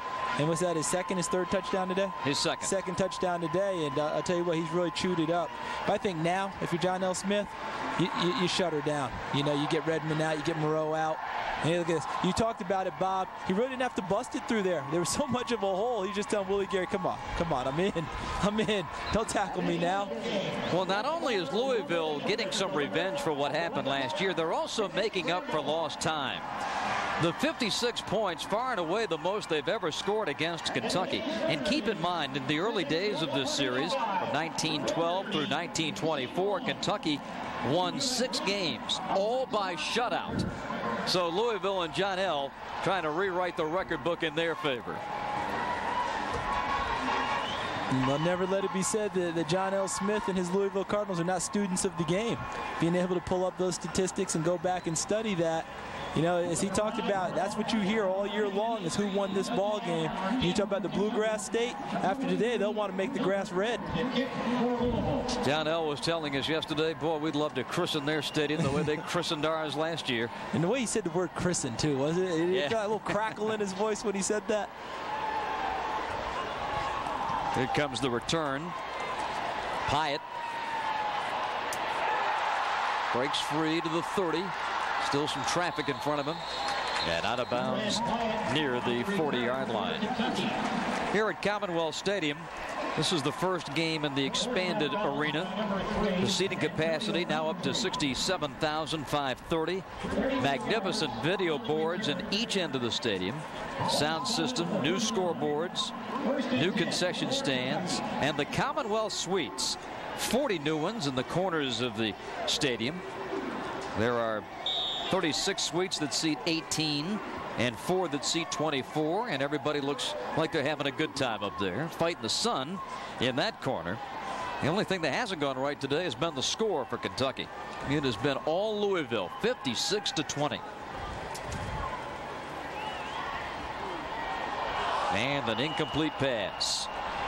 Allen, the intended, or check it, Blizzard, the intended receiver, the freshman from Hampton, Virginia, unable to hang on to it.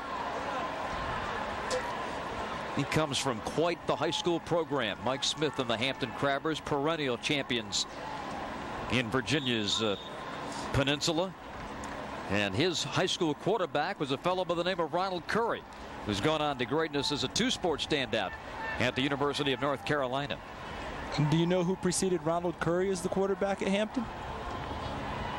How about that for a little trivia? Boy, you're hauling out. You're going deep in the bag. Going deep. You're going to like this one.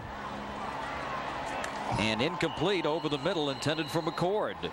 Connor's pass, intended for number 25. Commonwealth Stadium in Lexington, Kentucky. College football Saturday with Louisville and the Cats. Cards lead at 56-20. Bob Rathman with Charles Davis and Ralph Shaheen. We will have Colorado and Colorado State coming up immediately following the final tick of the clock here in Kentucky. It's been a long day for Kentucky. Long game. It's probably going to be about a 4-hour game. But nobody in red and white is complaining. No, you won't hear any complaints out of them. This game could go on forever as far as they're concerned with the good feelings they have right now. The grab is made in Louisville territory by Brad Pyatt at the 49-yard line of the Cats. So who's the quarterback before Curry? You don't want to venture a guess. This is a great one. Well, if I had an idea who it was, I'd venture a guess. A young man by the name of Allen Iverson, who is now ripping up the NBA. Iverson was a great football player. Yes, he was. He was Mr. Football in the state of Virginia, as well as Mr. Basketball. His nickname was Bubba Chuck, and they said he was a great quarterback and a striking hitter at free safety. Shanklin to the 45-yard line. Shanklin on the carry. We may have seen the last of Redmond. Mike Watkins lumbering up the right arm on the Louisville sideline. It's too good of an opportunity for John L. Smith and Scott Linehan not to get Mike Watkins into the ball game, because you never know what can happen in the course of the season. You want your number 2 guy to have had at least a few snaps if he has to go into a difficult situation and play. Remember last year Watkins played for Redmond when he was hurt, was 20 of 30 at Army for 3 touchdowns, 338 yards, and a big win for them as they beat the Cadets. Dusty jammed up and sandwiched. Brought down behind the line of scrimmage. Lost a couple of yards. Number 74, Mike Antos. Number 50. Hal Mumme. I think one of the good things about this, playing a rivalry game such as this to start the season, and C.M. Newton, the Kentucky athletic director, pointed it out at halftime. Win or lose, it's a great way to start the season, A, but B, you've still got your whole season in front of you. That's right. And Hal Mumme knows that, still doing a lot of coaching out there.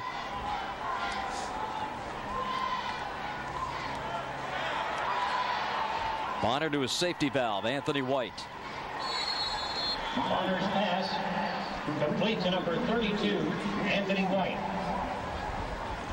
Clock rolling, 7:05 to go in the game. Number 51, Ryan Woods. And down to the 46. It's going to be 4th down. And about 8 yards to go. And if they're going to go for it earlier in the game, they're certainly going to go for it at this stage.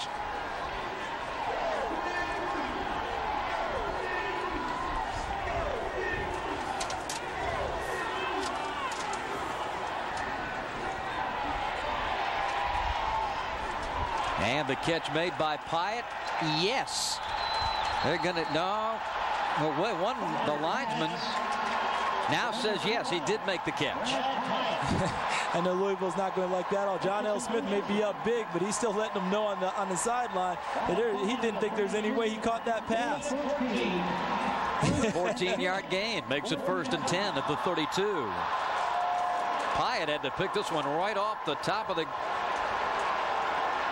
Tell you what, looks like he made the catch. Looks like he made the catch to me. If it was bobbled, it was on his forearm when it was bobbled. Dusty over the middle, incomplete. And going through the hands of Kendrick Shanklin. 6 minutes to go in the game. And the Louisville Cardinals. They don't want to give up any more points if they can help, but they still want to make the stand. You see John L., he's still upset about the previous call. Even hitching up his sleeves, look like he's ready to go in and do a little bit of battle.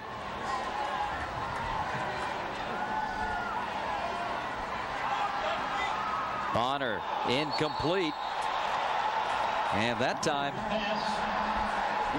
on the 100th pass of the game, Vincent Harrison was the intended receiver. The downside of those crossing or X routes, if you take too long to deliver the ball, you cross into someone else's zone. And that's exactly what happened to Vincent Harrison on that play. It took too long to get there, and then he was just set up for a big hit.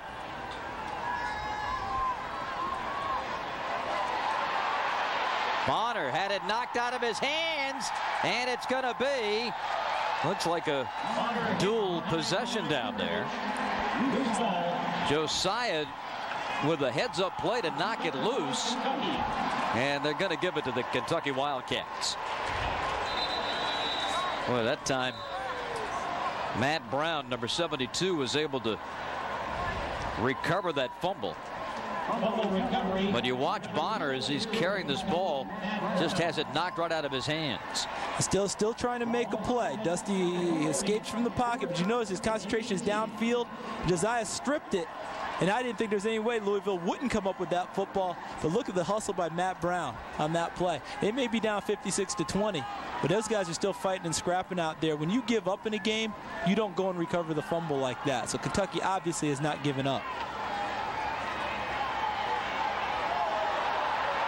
Bonner throws, and it's complete. Davis, Allen makes the grab down to the 12-yard line with 5 minutes to go. 28-yard pickup. Bonner has gone over the 400-yard mark.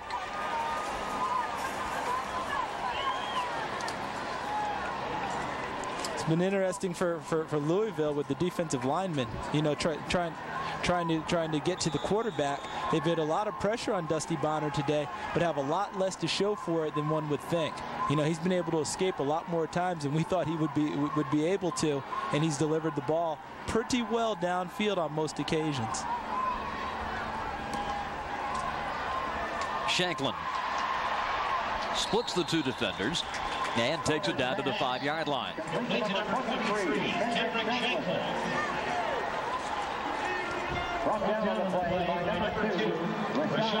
Sometimes the best throws, Bob, are the ones that don't travel a long distance. That ball that Dusty Bonner just threw, that swing pass, had all the elements that you have to show on the next level.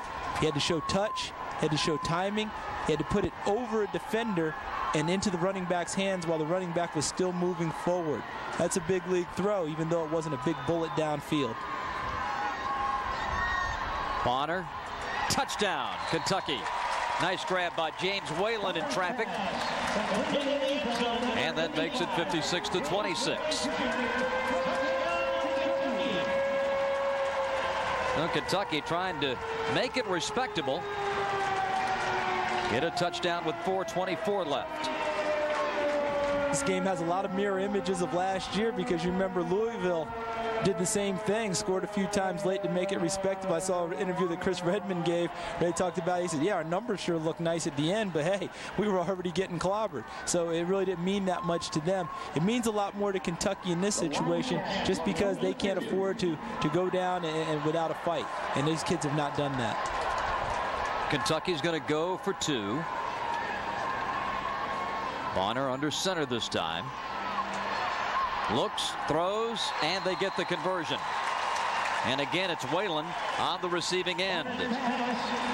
Dusty Bonner with a touchdown pass to James Whalen makes it 56-28 Cats. It's a college football Saturday special. Last week, Happy Valley turned into Death Valley for Arizona. Now, the Cats look to claw their way back into the national title race. Arizona TCU, tomorrow on Fox Sports Net. Hi, I'm Jim Rome. Next week on The Last Word, I'll talk to 2 Oakland Raiders, Pro Bowlers Charles Woodson and Darrell Russell. Plus, I'll also be joined by unbeaten IBF lightweight champ Sugar Shane Mosley. That's all next week at 6:30 and midnight right here on Fox Sports Net. I'm a student, and I do a lot of research on the web. So what I wanted, what I really had to have, was a powerful desktop computer. Then someone told me about Dell. I got on the internet. Dell built a desktop just for me. This DirectWay actually costs less. Okay, so I don't always use it for research. Order a Dell Dimension desktop during the Dell School Sensation Sweepstakes, and you could win 2 new computers over the next 4 years, plus $10,000 for tuition. This Dimension desktop comes with an Intel Celeron processor at 400 megahertz, everything you see here. Plus, DellNet Internet access for 1 year and Dell's 24-hour tech support, all for only $959. Visit our website by September 25th and order your Dell Dimension with Intel Celeron processor, and you'll be entered into our sweepstakes. There's one winner every day for 42 days. That's cool. Be direct. Dell. 56-28 Louisville with 4:24 left. They're kicking off in the Mile High City, and we'll have it for you coming up next. Colorado and Colorado State as our college football Saturday coverage continues. Seen a few surprises today. Texas just routed Stanford 69-17. Little squib kick and a fair catch called at the 35-yard line.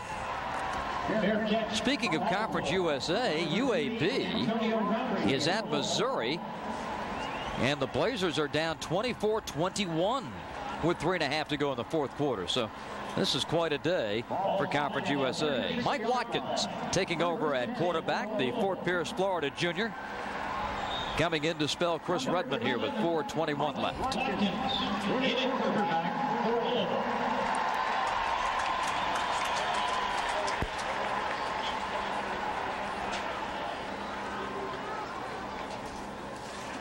And Henry Miller is the ball carrier. And he takes it to the 40-yard line. Number 44, Henry Miller. Let's go down to Ralph Shaheen. And Ralph, John L. Smith has got to be a happy man with what he's seen. But, boy, sometimes you get a look at a ball club and a look at a coach, and you can tell they're going to play well. Well, you know, Bob, I think the ones that are going to be even happier today are going to be the players. You see, Coach John L. Smith takes a very business-like approach to any away game. Makes the team wear suits and ties when they leave Louisville, wherever they're traveling. When they get to the place that they're going to be playing, there's a crisp workout on Friday. They work out hard. They work out in game uniforms. The victory reward is they get to wear sweats on the way home. Well, those sweats will feel good. About 85 degrees. I'm guessing he'll break down and let him wear shorts. Yeah, exactly. Final numbers for Chris Redmond today. He'll go on the Heisman Watch poster board, 30 for 40.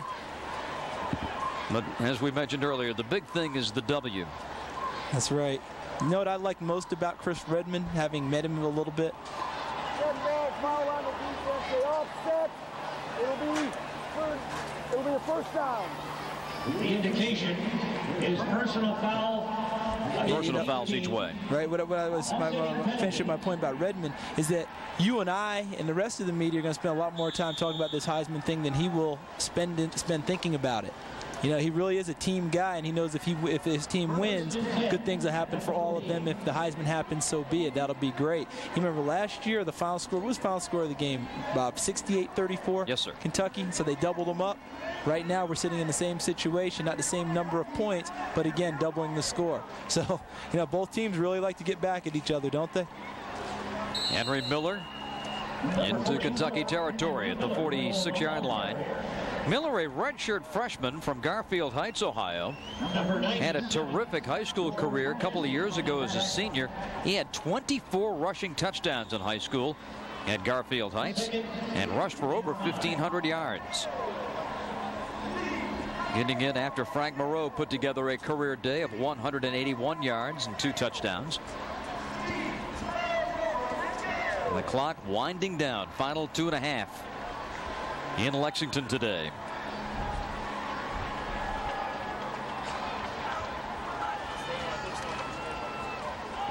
Miller again. Boy, look at those fresh legs down to the 32. Number 44. Well, we've sung the praises of Frank Moreau. How about this kid, Henry Miller? He stands up to say, hey, I can do it too. He sure can. And you know what the factor is between the two of them is that offensive line. The same guys are in the game for both of them, and they've just carved out nice holes up front for these two backs to run through. So that's the factor right there that ties it all together. It's that offensive front for them. They've gone the whole way in this heat, and even with 2 minutes to go, they haven't substituted them out. Yeah, Gribner's down to 334 now. Watkins throws and complete. A grab on the far side by Eric Smith. This is a guy they moved to tight end in the spring. Aaron is a redshirt freshman from Huntsville, Alabama. He's a former D lineman, and they moved him over, and they like the physical aspect that he brings to it. So he does a great job blocking at the point of attack because of that defensive mentality he has. He's real aggressive in his blocking. And you talk about Grivna being down to 334. You know, they use a strong side and what they call a strong side and a quick side. And, you know, in layman's parlance, that's your strong side, and the quick side is the weak side, but no one likes to call it weak on most teams. The kids don't like that very much. But whichever side Grivna lines up on, because they flip-flop them, the field tilts that way. Exactly. Well, Schneider's still playing hard. Came through to make a big hit there. Well, Mr. Couch has seen enough. A lot of festivities yet to come tonight for Tim Couch and his fiancée. And then next Sunday it starts for real.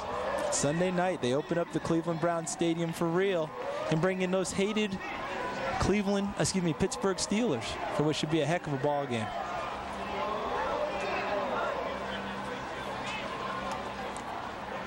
The throw complete.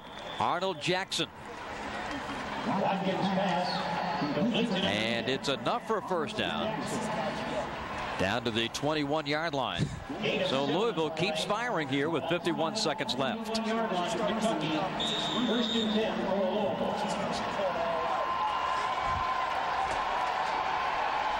Hal Mummy's day has been a long one. He remembers last year and how much fun it was to score early and often on the road. Payback today. And Miller a couple of yards. Yeah, another good thing we saw about Hal is that he kept coaching throughout the whole ball game. He didn't give up. The kids didn't give up. That last touchdown pass that Bonner threw, Hal celebrated it big, and Dusty came over, gave him a big slap on the back for a job well done. He knows they're young and they're going to have to improve, and he's going to encourage that team all along the way. The final seconds as Hal Mummy walked across the field to shake the hand of John L. Smith. The Louisville Cardinals have come to Lexington, and they have routed the Cats. For Charles Davis, Ralph Shaheen, this is Bob Rathbun saying so long. We now take you to Denver for Colorado and Colorado State.